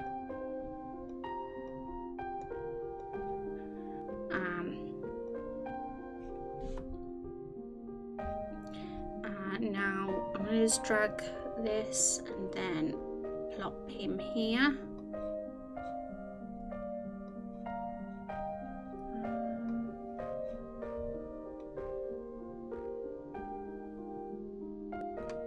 Oh wow, well, all of the Nigel sprites are here. If I delete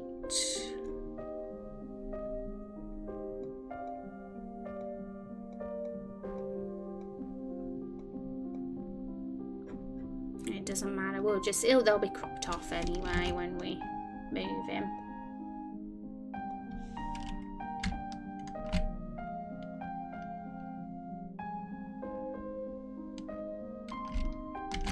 can't see. Okay, so that's the right one, so we've got to go this way. We need it there. There we go. Here he is. This is the one we need. This is the one that's chopped up.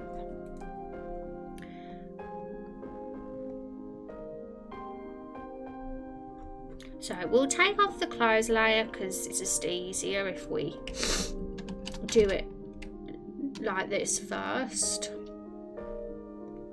And then we can shape the clothes afterwards. He's all in pieces, so we're good. Now, is he...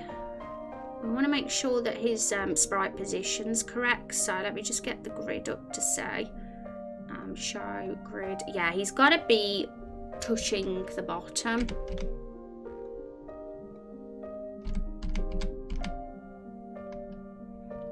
And I think, how many pixels? 16.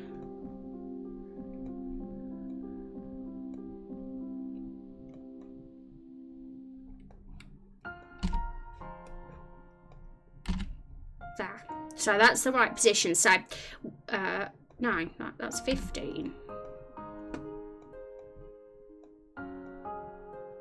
There we go. That's how he should be. I think it was fine before. Saving. So we're gonna do the face in front one first. Although we might find that we need to do other directions too, because of how the inn is, where the counter is in the inn. I cannot connect that closely with fictional characters. I feel more emotional for real people than fictional ones. I tend to be more emotional when it comes to animals. It's just how I am, yeah. Like I was saying that earlier, I was crying when a cow died in a game. In RimWorld, when the cow died, I cried. I cried when the humans died too. But I'm even more likely to cry if it's an animal, even if it's a pixel art animal. Doesn't even have to be a real animal. I just don't like the idea of animals getting hurt, whether they're real or fake. I think the characters at the bottom is cool. Yeah, these guys are the characters, the community characters in the game. They're already all in our lore Bible. You can read their profiles in there. But a lot of them, won't even be in the actual game, maybe even until a future episode. It all depends on where we when we visit where they're from in the world, because Raindrop Chronicles world is a big world and we'll be visiting 1 or 2 places per episode. So it'll all depend on when we get to the place that they live. Episode 1's a foresty, enchanted forest setting. Okay, so I made a folder for where I'm going to keep all these animations, called all the animations go here in capital letters, and I'm being really descriptive with the titles of the animations. I've called this Nigel holding blanket nervous facing front, so I can remember exactly what each animation is. This one here, why is it saving as a PDF? I'm all over the place today. There, save. It's a PSD. Yeah, and this one's called Duncan holding axe facing right, which this is it. I did this off stream yesterday.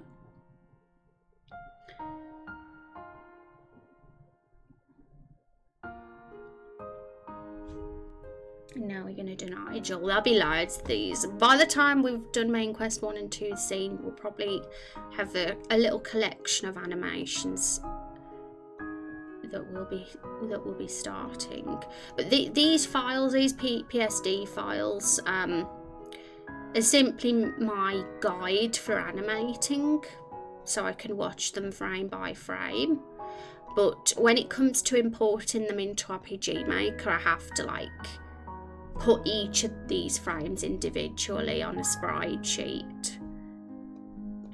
so that it can work in RPG Maker. But I'll do that after, because I want to be able to see the animation in action first, so that I know that it looks right. Okay, so let's begin. So this is our reference image.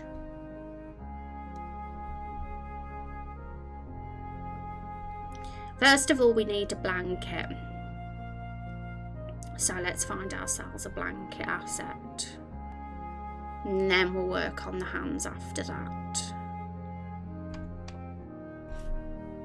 So 1 sec. Gotta shoot off, catch you later. Take care, Goblin. Thanks for hanging out.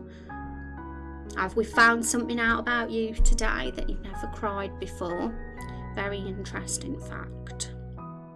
And thank you for sharing it with us. Maybe one day we'll make you cry. I'm evil. How dare I want to make Goblin cry? Did you write out the whole story? The entire story isn't done now, because this is episodic. We're going episode by episode. In fact, we're doing quest by quest and scene by scene, and we write as we go along. But it's not as improvised as it originally was. It used to be super improvised, like we didn't even know what was ahead or anything at one time or another. But we are getting into the sort of flow of making a rough outline lately, like way before we even start doing the quests. We have a rough outline of the events of even though we've only written main quest 1 and 2 so far, we have a rough outline of what's going to happen in main quest 3, 4, 5 and 6.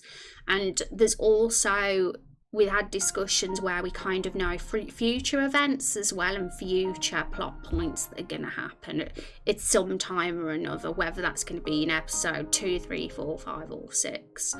So we've got some major plot points in mind, but there's a lot of gaps still as well, which I think is, I like keeping it that way, because it keeps exciting for the community knowing that there's still things and bits to decide together, but at the same time we want to have off stream, and I'm actively slowly forming a skeleton, even just vaguely right now, and working on plotting the plot points, the major ones anyway, because you need to have some idea of those, because if you don't, you could have a nasty surprise. You might be like, oh damn, the story doesn't make sense now.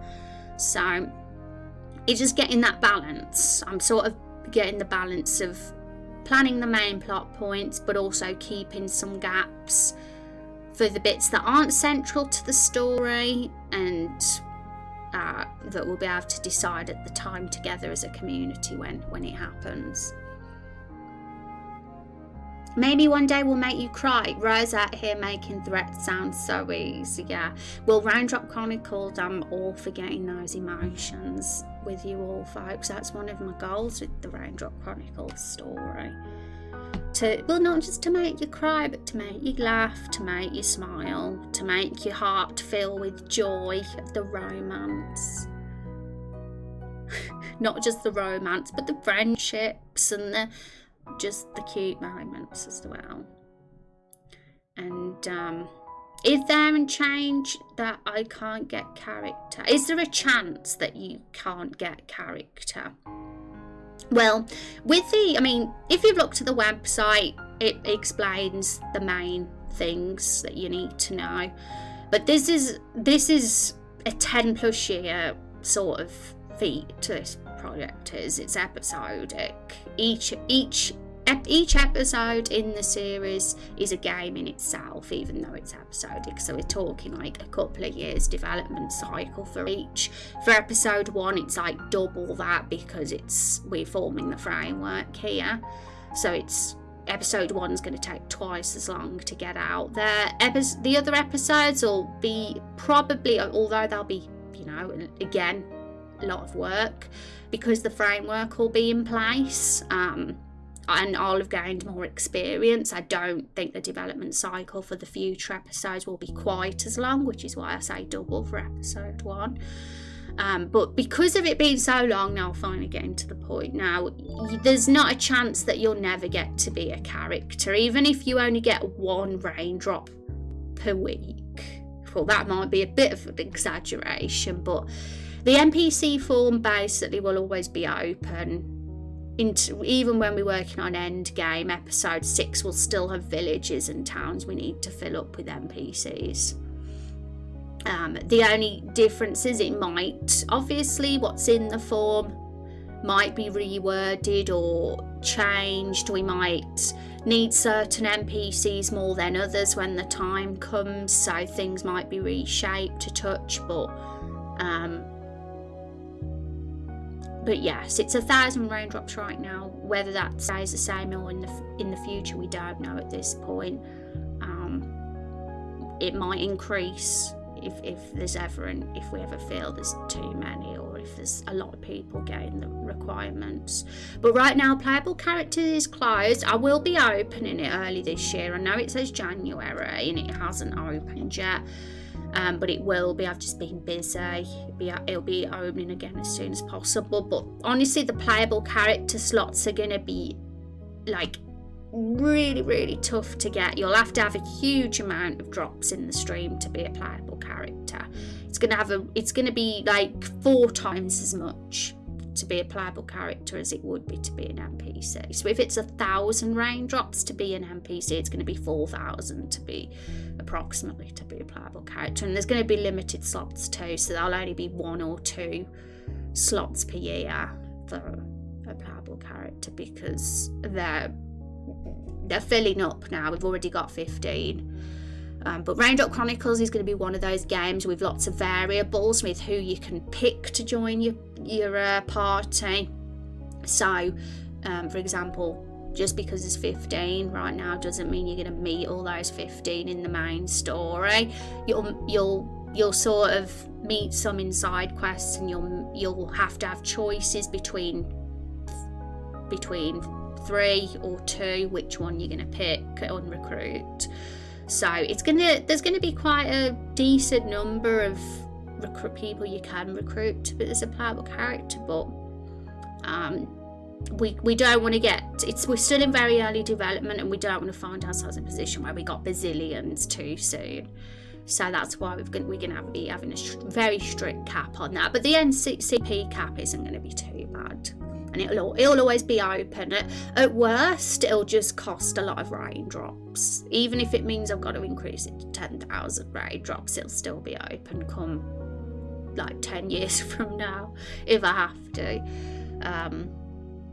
1K, I'm going to get it. How many 4K? I'll get 4K. Yeah, it's all going to be about who in the community gets there first, really, because I've looked through the bot, and not many people in this stream have as many as 4K raindrops. In fact, it's really tough to get 4K in this stream. Let's look at our top 10 as an example. Even Chub Cheeks, who's in the stream quite often and has been here for quite a long time, hasn't yet got 4K raindrops. But it's not impossible. You gotta just lurk in the stream and a real lot, that's all.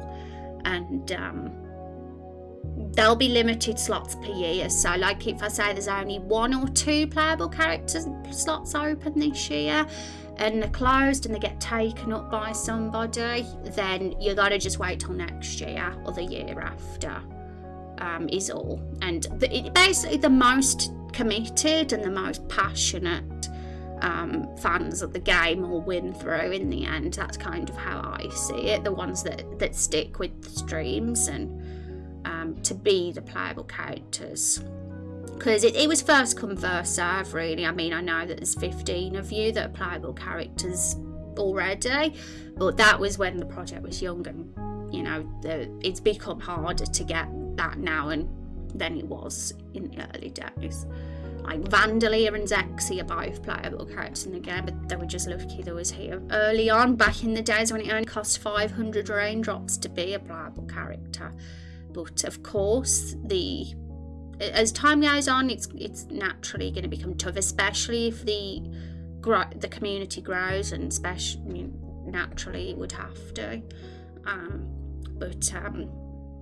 But yes, I'd like to always make it somewhat possible, like at least keep your NPC open forever, or as long as possible, even if the requirement is just much tougher and it just costs more raindrops. And you're gonna get it, fam. Yay. I believe in you. And does that mean if I get to 4,000 I could create another? Just kidding, I'm surprised I'm that close. Yeah, that's one rule. If you're already a character, you can't make a second, because we can't have two of you walking across there. But there's always a clever way to insert another NPC in the game. Like, you could just make it part of your character's backstory that they had somebody in their past that they knew or something. Like that's a sneaky way of making another NPC. But the NPCs themselves, like, you have somewhat control of how they're shaped, and you get to decide what they're like, their personality, their basic goals and appearance. But us as the community end up getting full control of them and how their character arc goes in the end. You're kind of letting loose your creations upon us to kind of shape and decide. We might think, this character's cool, but we're going to make them do this because it's great for the story that this happens to them, or etc. So we can make the story as exciting as possible. You have somewhat say, like, you can say, they were like this, they did this in their past, and because it's good to have a sort of foundation. But ultimately you might find that they might have to be, for the sake of the story and for the sake of consistency and cohesiveness, that will have to be the case. No, if you get to 4K, you can play in real life, giggles. Ashara's going to be plenty character for me. There's a lot in Ashara's future story, yeah. And honestly, Crow's story would be a great story, yeah, for sure. I believe in you guys. It's fun to have you guys come up with some NPCs, because it's a variety and a range of personalities, like, and it's NPCs at the end of the day. Even just one city, one town, you can fill up. We need to fill up that city. We want it to be populated, and we don't just want the NPCs to be cardboard boxes. We want them to have had lives and experiences of their own. So I see it as one of those things that are only going to help make the game world more rich. And yes, and okay, where were we? Oh my gosh, we've been rambling. And we were looking for a blanket. We got a blanket. This was an asset actually we looked at a while ago. I used it for something else. We got a few, but we want one that makes sense for him to be holding, really. And that looks right in his hands. So that's like a pillow.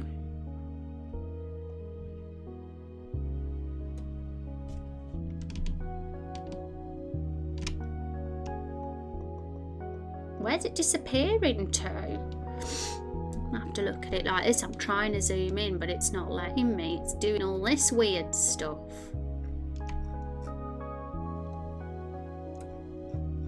It's actually disappeared.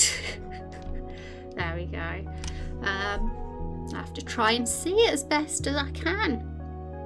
Probably this one. This one here is what I'm thinking. That kind of looks like a pillow, but it could also be a blanket, just folded up. So I think that's a good one to go for, because we don't want one that looks too loose and not folded, because it's going to look weird with him grabbing it. So I'm thinking that one. In fact, I think we've already got that asset, so it's saved, I think, somewhere. So let me find it. Because Crow's story would be one of tales shared around the campfire, but still a legend. Sounds fun. I'm always interested to see what you guys come up with for the NPC, because it can really give potential ideas for us to like really insert that character into a story somehow, and get the ideas flowing. And crows, if you're going to call them crow's a really cool name. So it's pretty badass. As you know, I like crows. Don't forget to hydrate. Yeah, my water bottle broke. It broke and I'm sad because I loved having that water bottle, but I'm going to get a new one so I can hydrate properly. It broke a few weeks ago. It fell. I was drinking it on stream and then it fell and crushed. I was lucky that I didn't get water all over my desk. It was just on the floor, not my actual desk. Here.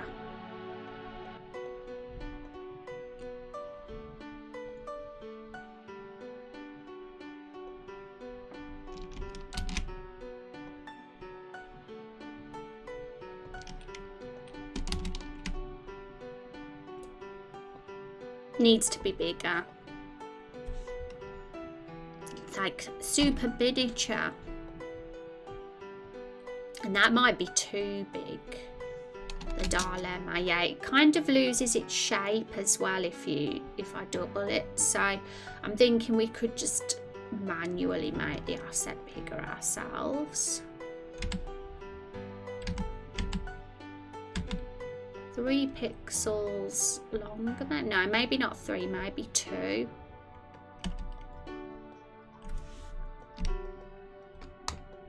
Maybe something like that.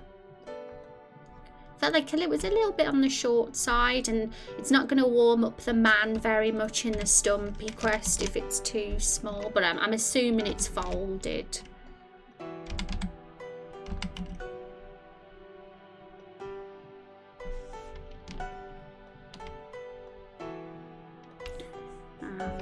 Let's blend that a bit better.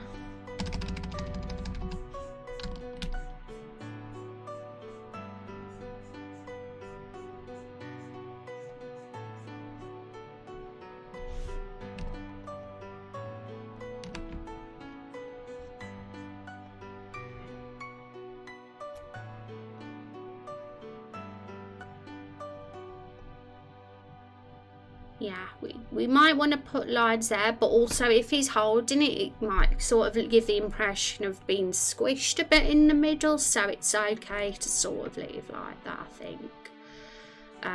That looks okay. He's going to look really like sweet and cute, isn't he, when he's like this?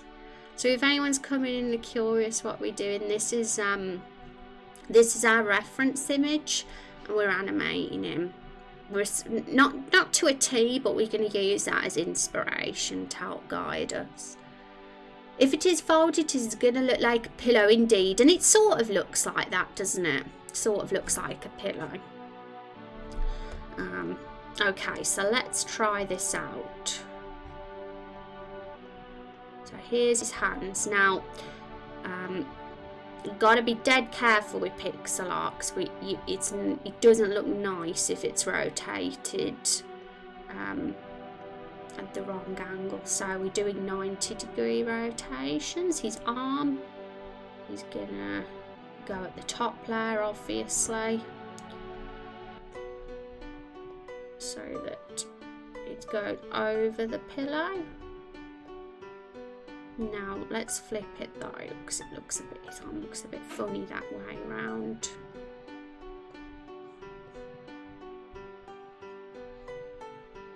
Did it flip vertical? Yeah.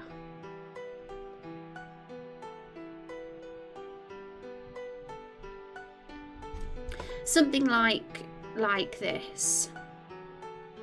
We might need to just add a few little pixels in the corner, but we've got to be careful. We don't want to make him look like he's got super long arms either, so we don't want it to go across too much. But something like that could work, right? And what his head needs to go under. There we go, that's better. He's starting to look worried already. We've only just begun. By the way, with Crow, everything is possible. That's good. It's good to have a bit of flexibility with your characters. In fact, I encourage it because it gives us more creative freedom on where to take them. But it's also very exciting to have a personality formed as well, because rather than a blank slate, it gives us something to go off. I like the idea of a campfire and tales around a campfire. I think it's sounds pretty cozy.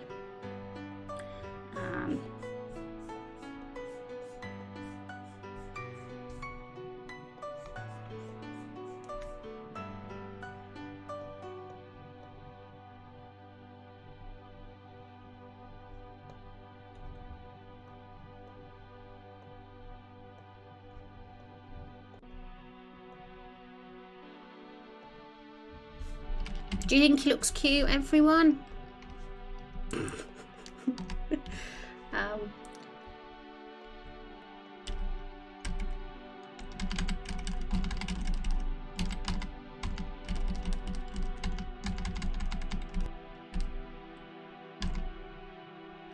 It's very cute. It is.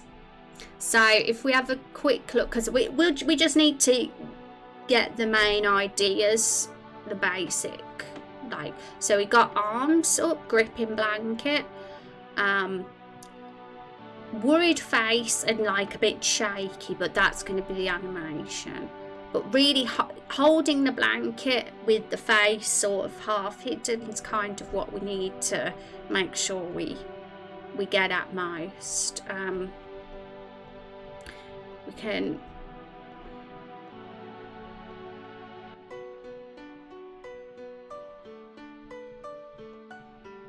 So I'm kind of experimenting with the arms right now, and feel free to tell us what you think. But we can either have it so he's sort of gripping the edges, or we can have his arms moved in closer.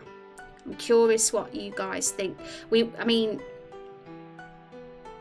it's whatever works the best for the animation we're trying to pull off, really.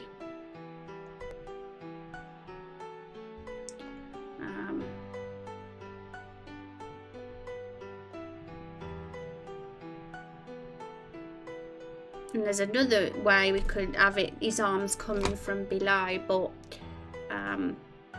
does that not look as natural? That's the thing, because there's many ways we can have him holding.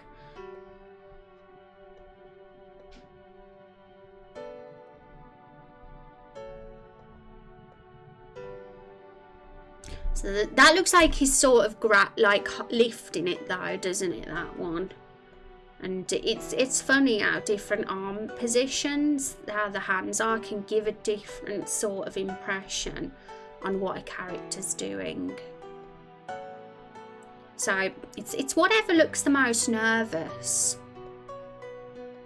You know, it's different whether his grip like his hands are further out or in. In could give the impression of being tense, maybe. So. And I think arms gripping close to the middle makes the proportion look better, yeah. I think if his arms being further away make more sense for lifting. But I think to show, like, being scared and on edge, maybe, like, close in makes sense, right? Because you're gripping something. So that's kind of what I'm feeling. If we wanted to, we could even make his hands overlap if we feel that works.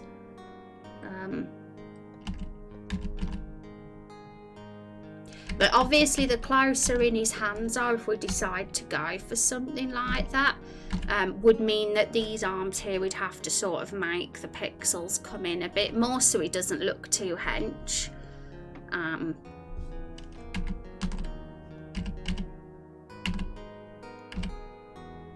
Or we can simply just round it off at the here as well and bring this in,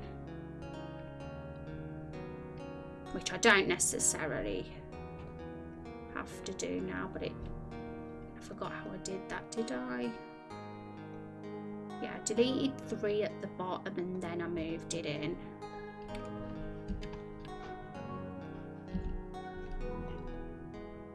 because it definitely looks odd with the bit of arm coming out the side, so rounding it off makes it look better. But I guess it's like, do we want his hands to... We've worked out that close is good, but what about sort of together like that? What do you think, folks? Feel free to say no, but what if the blanket was longer and his hands are gripping the opposite arm shoulder in a sort of nervous self-hug? We could experiment and see what works best. So, what we could do is...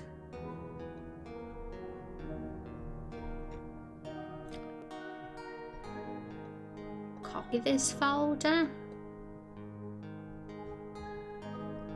Now I'm going to just hide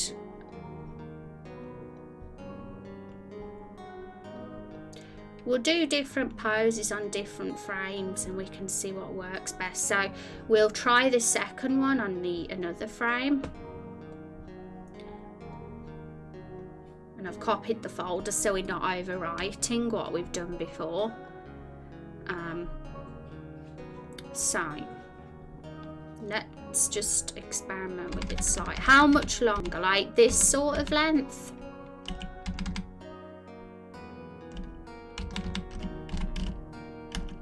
Can use that as, even if it's not like looking very tidy at the moment, because I know we've got a line in the middle which we need to be deleted, but we can roughly, in fact, just looking at the longer blanket to me works better. Like he definitely looks more nervous with it being longer. It's weird, isn't it, the difference it makes? So even that pose, the one with the hands together, still works for the longer blanket, but let's try another pose as well.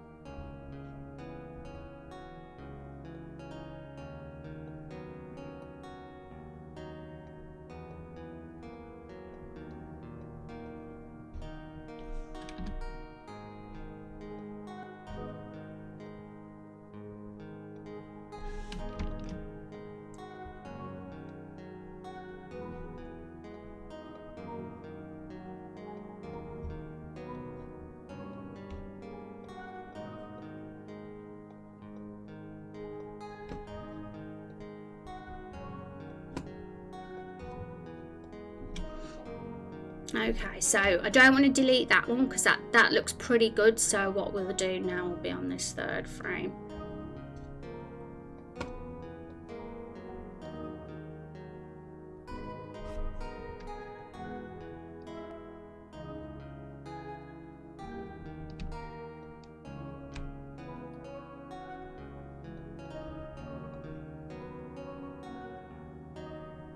So we'd just have to fill in more arm, wouldn't we, if we was going to go for that one.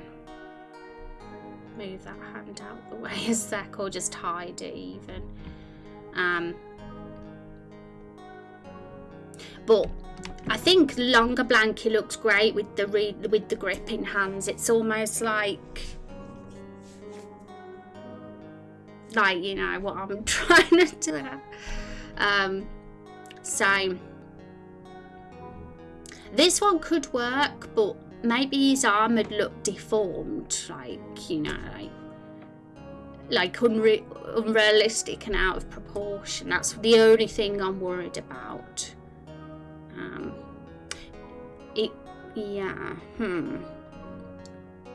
I think that's pretty clear to see, isn't it? We don't want to get too complex with the animation, so it ends up looking too weird either. It feels childlike, yeah. Nigel, in a way, now you say so, he does. It's almost like he is a little childlike because he's not growing in confidence. He's remaining stuck in the past and fearful. because Nigel's character, to sum it up, he's very fearful and anxious and scared and cowardly. That's really Nigel.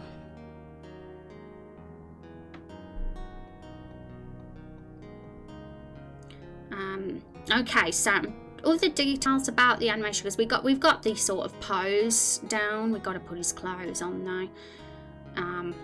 Is like a bit of a vibration almost, if we're going to go with this. So I'm curious how we'd handle a vibration animation. I'm assuming we'd just have very, very quick, very like 0.1 of a second or something in bit of frame length, and just a pixel of difference. I can try that out just to see, because I'm curious.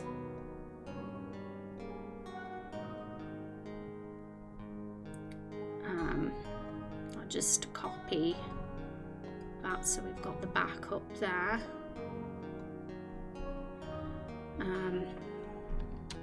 I agree, the hands that you've got is on fleek. Oops, hang on, I've accidentally I've still got the other versions I've tried out, but because we're going to be doing animation now, I'm deleting the short blanket version and the arm extended version, because we're going to attempt to vibrate him now, and I've got those files on this one here. And putting his clothes on him will be the final thing that I do. We'll get the actual animation first. So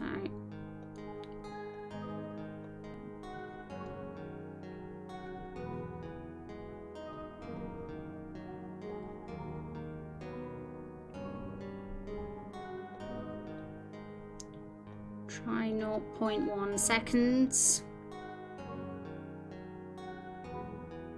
So that's literally a pixel. So I can't do it less than that, the vibration.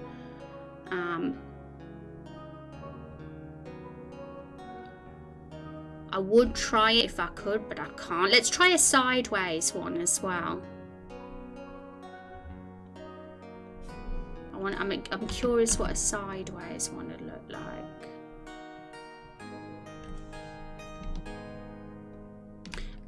From zoomed out, because don't forget, in the game we're going to see it much smaller. It doesn't look as like drastic.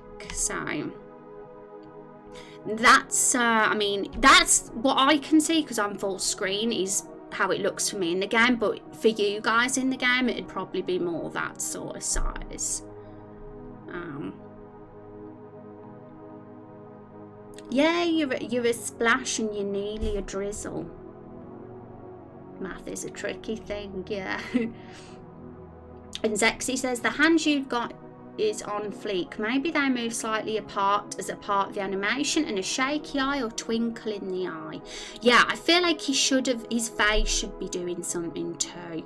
We've already got that nervous expression with those very pointed eyebrows, always very good at indicating worry. But we could always do something else to push that facial expression more. So feel free to share a shaky eye, or I'm trying to think of different ways to signify a worried face with the eyes.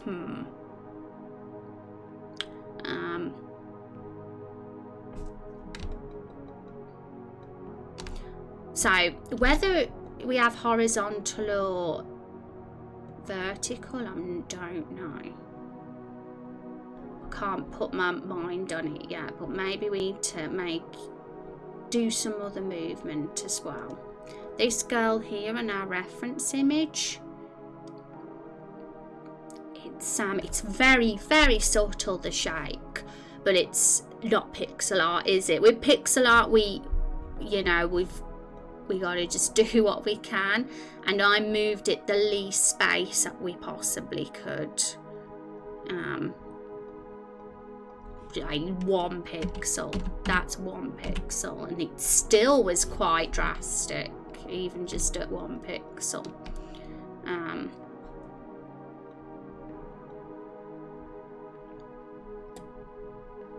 That shaking looks good. It looks like his arm is going through the pillow on the left side though. Is it supposed to be like that? Oh yeah, it's only because I haven't like filled in the pixels yet. I'm kind of getting the positioning done first.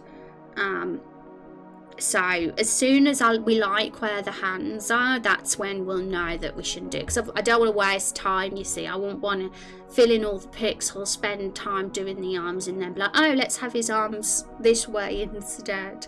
So just about getting the pose first, even if it's not filled in properly yet. Because we'll be moving his hands because we're not 100% set on the arms yet. We says maybe we could move them a bit as part of the animation.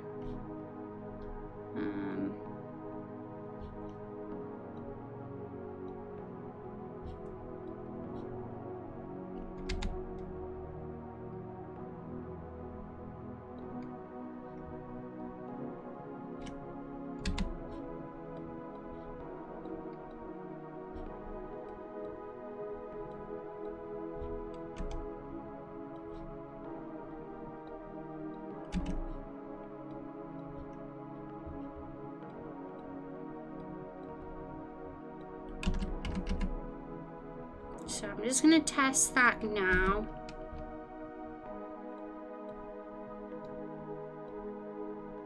Gosh, so his arms are moving a little bit now. Don't know whether that's a tiny bit, whether we need to do both arms.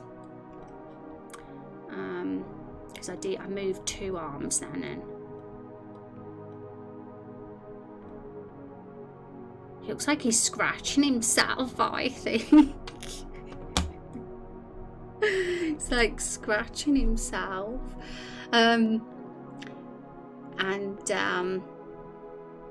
He's a ghost. The entirety of the first game is him stuck in purgatory. That makes sense. That's way smarter, yeah. And I think Crow would have a complex design, yeah? Would he wear a crow's mask? A plague doctor mask? I know I'm going off on one here. I might be saying something you've not even got in mind. If he's vibrating up, maybe have his shoulders move up and down with the jump. If you have him vibe sideways, have his arms move slightly apart. That sounds like a good idea, having the shoulders move. And maybe the sideways is better than the vertical as well. So I was definitely like trying to figure it out. I was like, is the horizontal one better or is the vertical shake better? I was trying to make my mind up.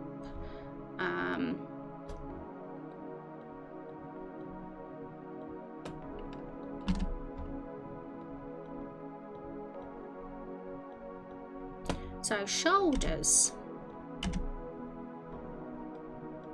It's really cool to do, guys, because as you just seeing, like Van suggested, raising the shoulders with the different frames animation. Now that because we split the body parts, it's like a 2-second job to do that. Whereas if you had the full sprite, it can be a bit messy, you know, and all, you know, you don't even know where to start. So it just makes the whole process much easier. Oh my god, he's such a shaker. But yeah, we do need to, Rex is right, we do need to do the arms. We haven't done the outline here, and that's the reason why that outline's not there, is because we rotated his lower arm 90 degrees, so there's a little bit of a gap there. But it's not too bad to do, like, once we set on the movement. But don't forget he's got to wear clothes. We need to still add his clothes to him. He's naked here, so need to get those on the right layer.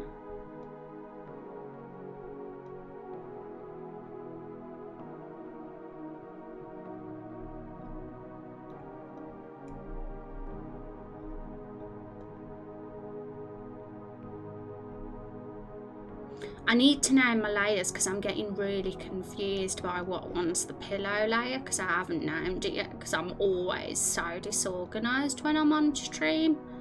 But normally I'm super good at naming my layers when I'm doing this normally. Where even is the pillow? Wow, I'm making a right mess out of this. Let's just go back to before we revealed the clothes layer. I'm not organised at all.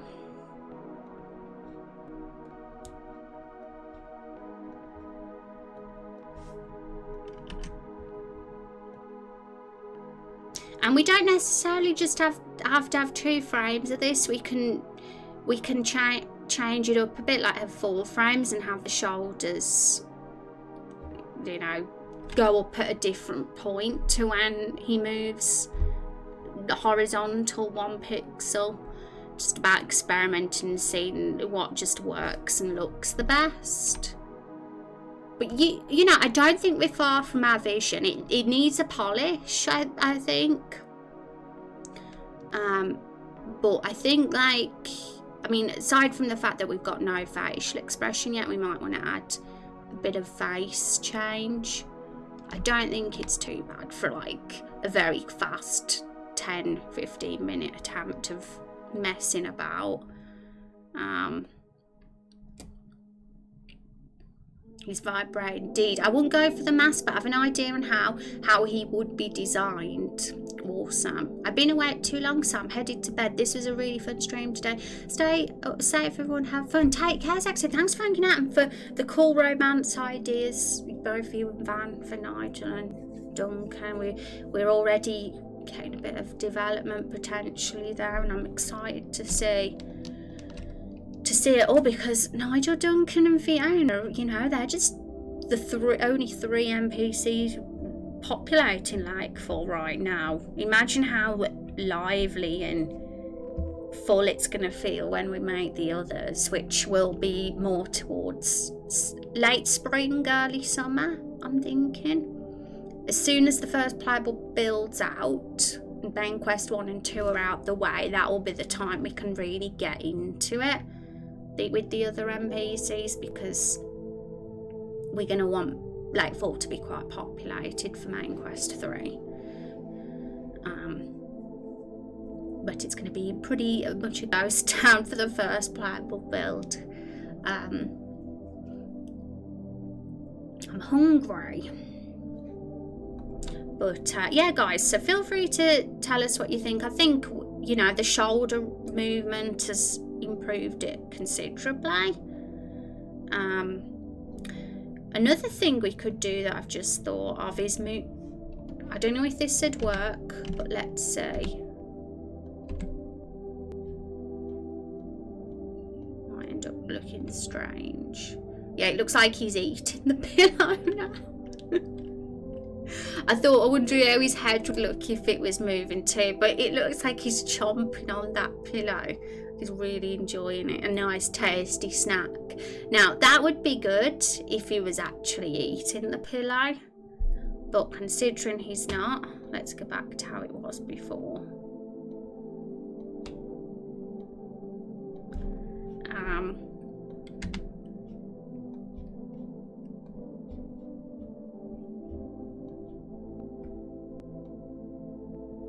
I've moved his eyes a bit there and he looks a bit too jarring with the eye movement, but I am thinking of subtly doing something with the face.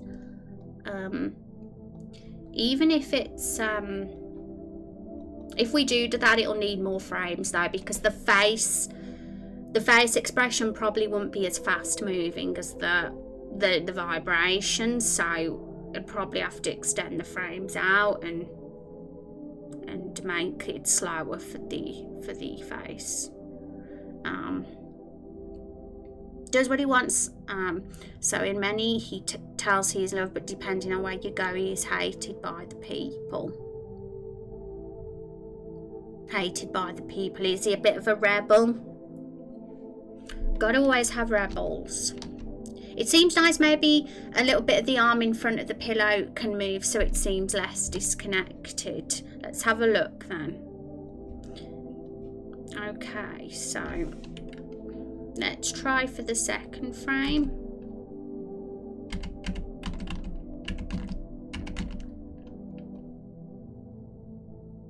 Okay, so I have moved it a pixel. We tried that one before actually, and I stopped because it looked like he was scratching himself really like this, like he was really itchy or something. But it doesn't look quite as bad with that movement as it did when I tried it last time. But we can experiment more. That just because we got a few ways we can take our move. See, he looks like he's a really scratchy one. I mean, that could be he could be a scratcher. Doesn't mean he doesn't have to be. Maybe being alone and without his sister makes him that nervous that he just looks like he's scratching himself so hectically. But if we don't want him to be like looking like he's scratching himself, we can try it another way.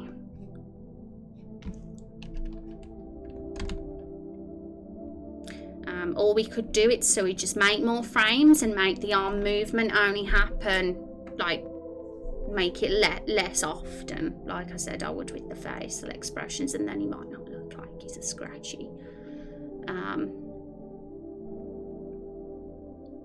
But yeah, guys, thanks for your feedbacks though. I mean, I'm gonna be over the weekend, this is going to be one of my tasks, working on Nigel's animation and the information that you've given folks today, because we've had a few thoughts in chat will help shape that so it looks super good. I mean, this referencing image here is wonderful, but of course it can't be identical because this is an anime drawing. We're a bit more restricted with our pixel art, we can only do so much.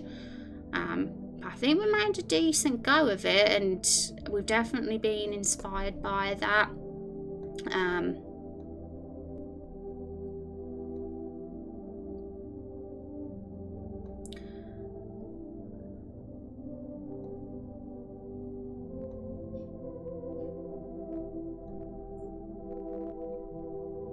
I mean, if we wanted to go further, we could give him a slightly blue tint to his face, I mean, one thing we do know about Raindrop Chronicles animations is we have gone a little bit anime now and again.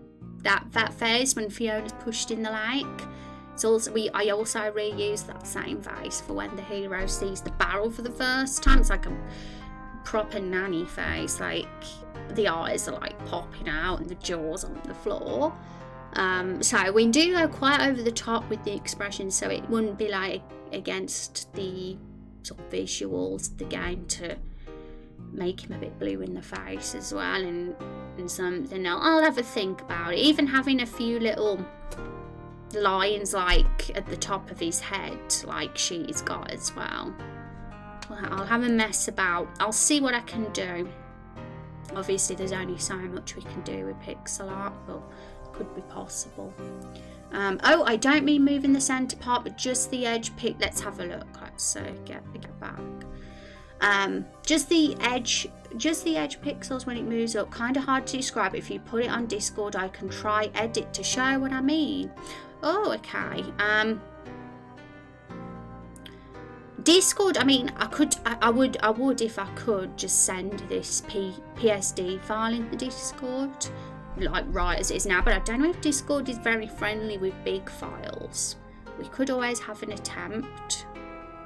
So I'm going to just save as PSD Nigel holding blanket nervous face in front, but I don't think it does. But I mean, other than that, you could take a screenshot and highlight the bit you mean. But I will reread what you said, and maybe I'll understand the instructions better off stream. But something visual does always help. Let's just attempt to see if this works, but I'm not sure if it will.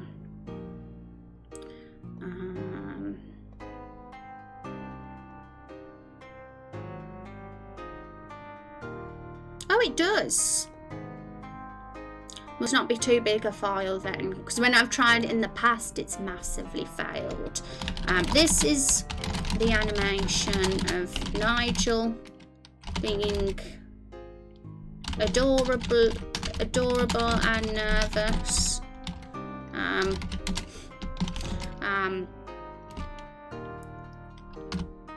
Don't have Photoshop, but you can export as a GIF. Oh, okay, we'll do that instead. Let's delete this now then. Probably better to not put PSD in case we got someone who steals him from us.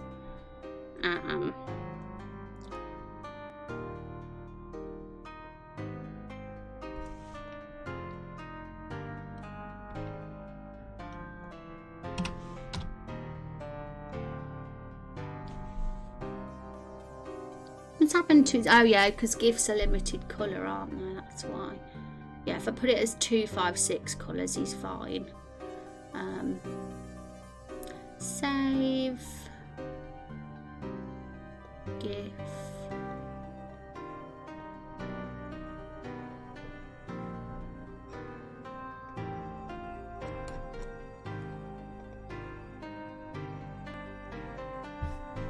There he is.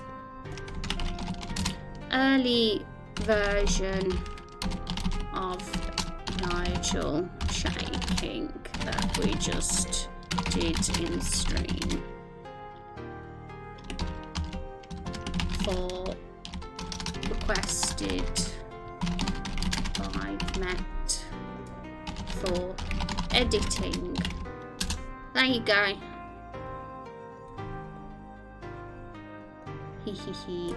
He's looking at, I mean, he looks good. There's still a bit more work to do. I think there's a couple more little tiny adjustments that need to be made before we get what we're after, but I think that we're close. And we just need to get his clothes on. And I do want to try the same thing from the other direction too, facing maybe facing the left way, but that's when us as the hero talk to Nigel. When we get into the end, like Nigel is facing left and we're facing right as we talk. So maybe he stops the shaking then at that point. But I could see him still holding the blanket maybe. Unless he like holds it and then puts it down after. But I'll see. I'll have a little mess around and see what works in the scene. But I think it's gonna add a bit more to the scene, having Nigel react this way, because gives him a bit more, just gives a bit more to the character. Definitely shows that nervousness more, which is great, which is awesome. So yeah, feel free to mess around, post something in Discord. That's very awesome of you to want to help. Thank you. Okay, so anything else? So we read Nigel's Day. We'll cross that off because that dialogue box I am probably going to edit it a bit, but I'm going to have a think about it a little bit more so it can be worded okay. But it's probably going to be linked not to the flowers, but to the parents going and she wanting to find them. That's what he's going to use as the excuse anyway. We know with Fiona it's much deeper than that, but it's great as an initial reason for us, thinking that that's the reason she went in the forest. So I've got to just add that as on my list of things to do for scene 2. Bold. Finish. Animation of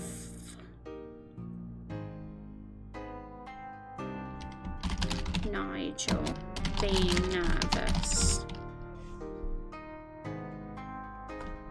Holding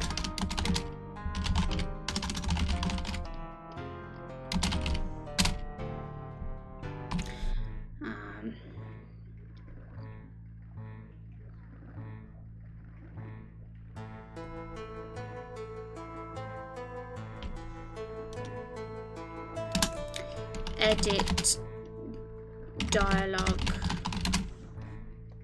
response to question, where did she go?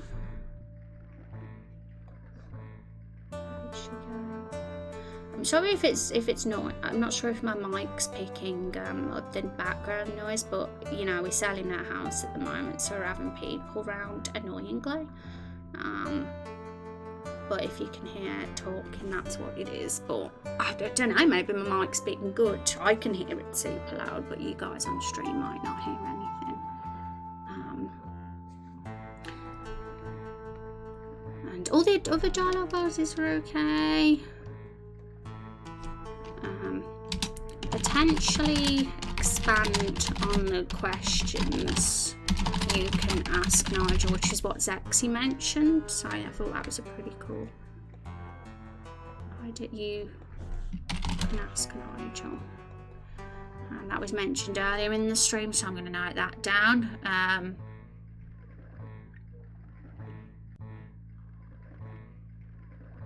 And I think that's all for scene 2 that I can think of right now that needs doing. And scene 1, that's all fine too, other than add Duncan's face avatar. We didn't do that. And then it's scene 3 after that. So I'd like to get to scene 3 over the weekend, but I'm not going to say that we will, because there's quite a bit to do. I mean, I'd like to, but ultimately I want to make sure that the Nigel bit's done, the blanket bit, as well as the dialogue edits, and that we put Duncan's axe animation, which is here, and that gets put in, and that scene gets finished. Where Carol is about to meet her end but doesn't. If you pick that branch, that is, because you might not even pick that branch. And the other branches are far less work because it's just a dialogue box and then it's over. But that dialogue box there is a little bit of action and animating, which I'm already sort of happy with that Duncan animation. I think it's close to being okay.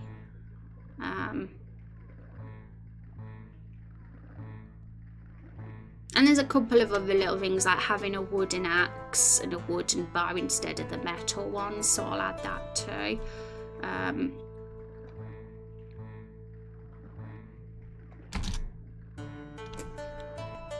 Which I really should add first before this. Change. Hang on, let's get axe bow to a wooden. Wooden ones.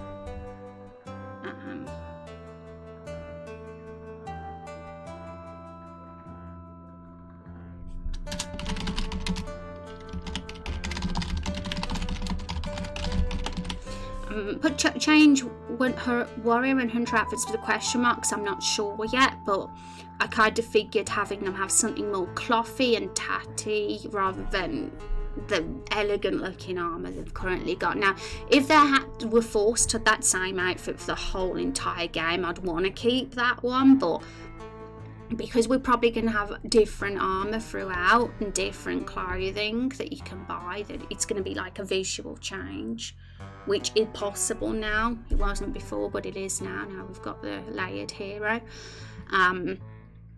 I'm inclined to have something that's really awful and tatty looking early game, and then, you know, you glam up as you go on and have more badass looking outfits as it goes on, to something more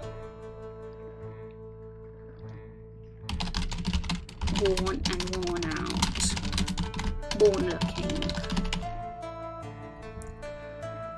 So then it matches with the wooden axe. You've gotten the wooden bow. You don't look like a super badass fighter there in early game.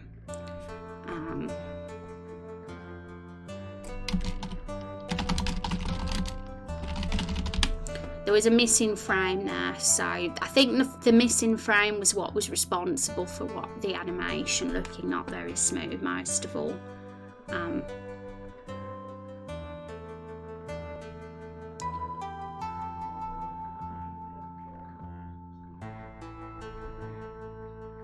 Me as a character is going to be awesome. Yeah, and the good thing about being a character as well is you do get to see yourself walk across the bottom of the stream as well, whenever you're here. And Met is the next one on our list to do. Met's already submitted their character. And I usually, whenever I get a moment, whenever like I'm at a good pause time, I usually take some time to get some characters done at that point. And okay, so there might have been a few more little tasks that I had to do, but I think I've listed the main ones.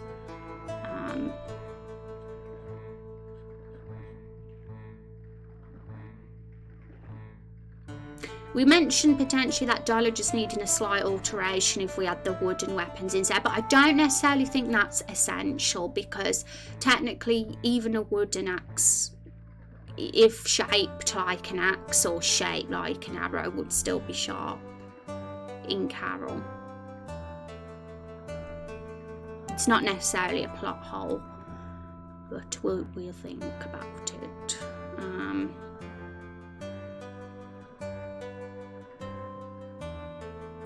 Okay, so we're doing okay.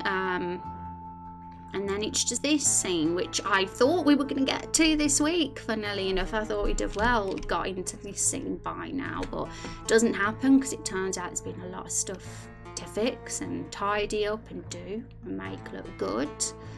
But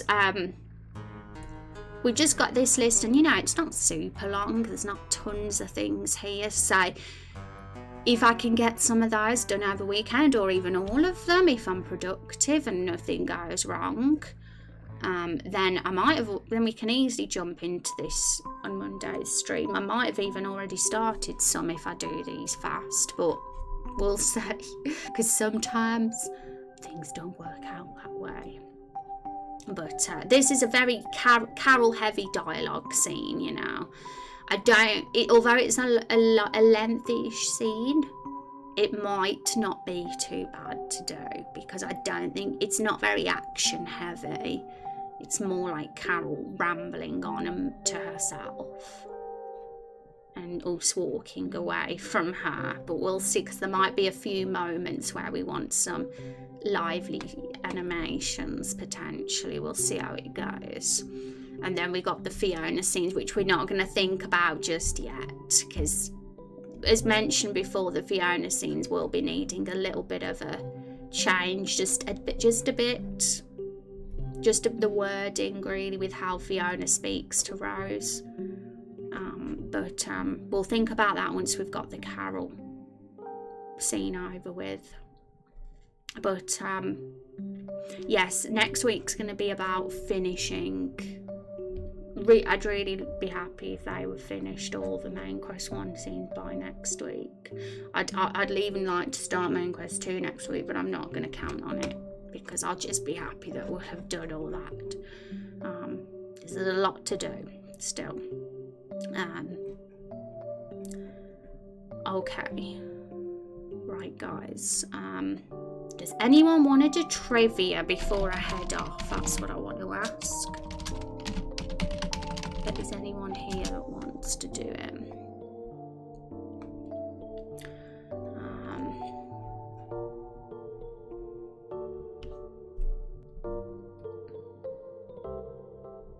Yes! Exclamation mark trivia. Well, you've had your warning, chaps. I said trivia 10-20 seconds ago now, so I'll give you another few seconds, but then I'm going to enter in chat and I'm going to look who's online for us to raid while you guys answer. Okay, exclamation mark trivia. Which fruit wears a monocle? And it's the last day in Is it the last stream of the month? It is. It's the last stream of the month. So Rex won, but he didn't win the whole of the league. I think Van's still top, but Rex has got a point. I'm not sure if it's enough to make a difference this month. If only we had a few more months a few more days in the month left.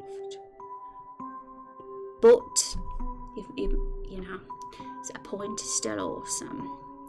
And we'll be refreshing the leaderboard again for next stream when we get back. I was getting my lunch. Okay. But yeah. The trivia will grow into something very special as time goes on. It's still very much in its early days with very few questions in there, but it's still loads of fun just to kind of do once in a while at the end of stream especially. Mainly because I'm looking for someone to raid and I don't want it to be boring.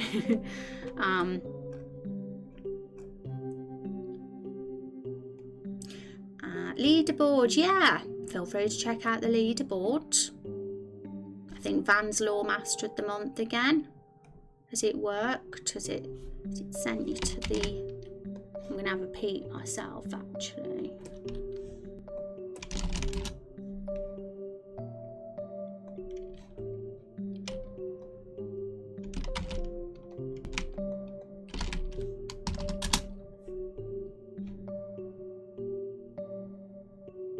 Van 5 points, Met 1 point, and Rex 1 point. Well done, folks. We didn't do trivia tons this month, as you can see. We only did it 7 times.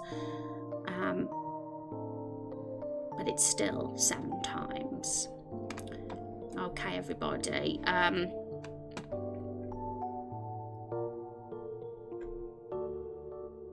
We'll go to Defined Dreams again today. He really appreciates the raids. And he's awesome. So let's go. You notice I have the grass couple. Raid. Are they the grass couple? Why? Because they both have fancy little hats. There we go, guys. I'll see you all on Monday. You know what? How dare Hope you all have a fantastic weekend. I thought you were talking about Nottingham. Oh, well, tell us someone next time, Met, and we'll go say hi to him. Yeah, totally be up for that, even though I can be shy. Okay, so see you all on Monday. Thanks for being awesome. Also, that Goldeen we caught, that illegitimate Goldeen. Look at this Goldeen. Oh, what? You think you're special because you can swim fast? Freaking this freaking Sea King can get struck by lightning, and he doesn't even care. He's all just like, Sea King, Sea King.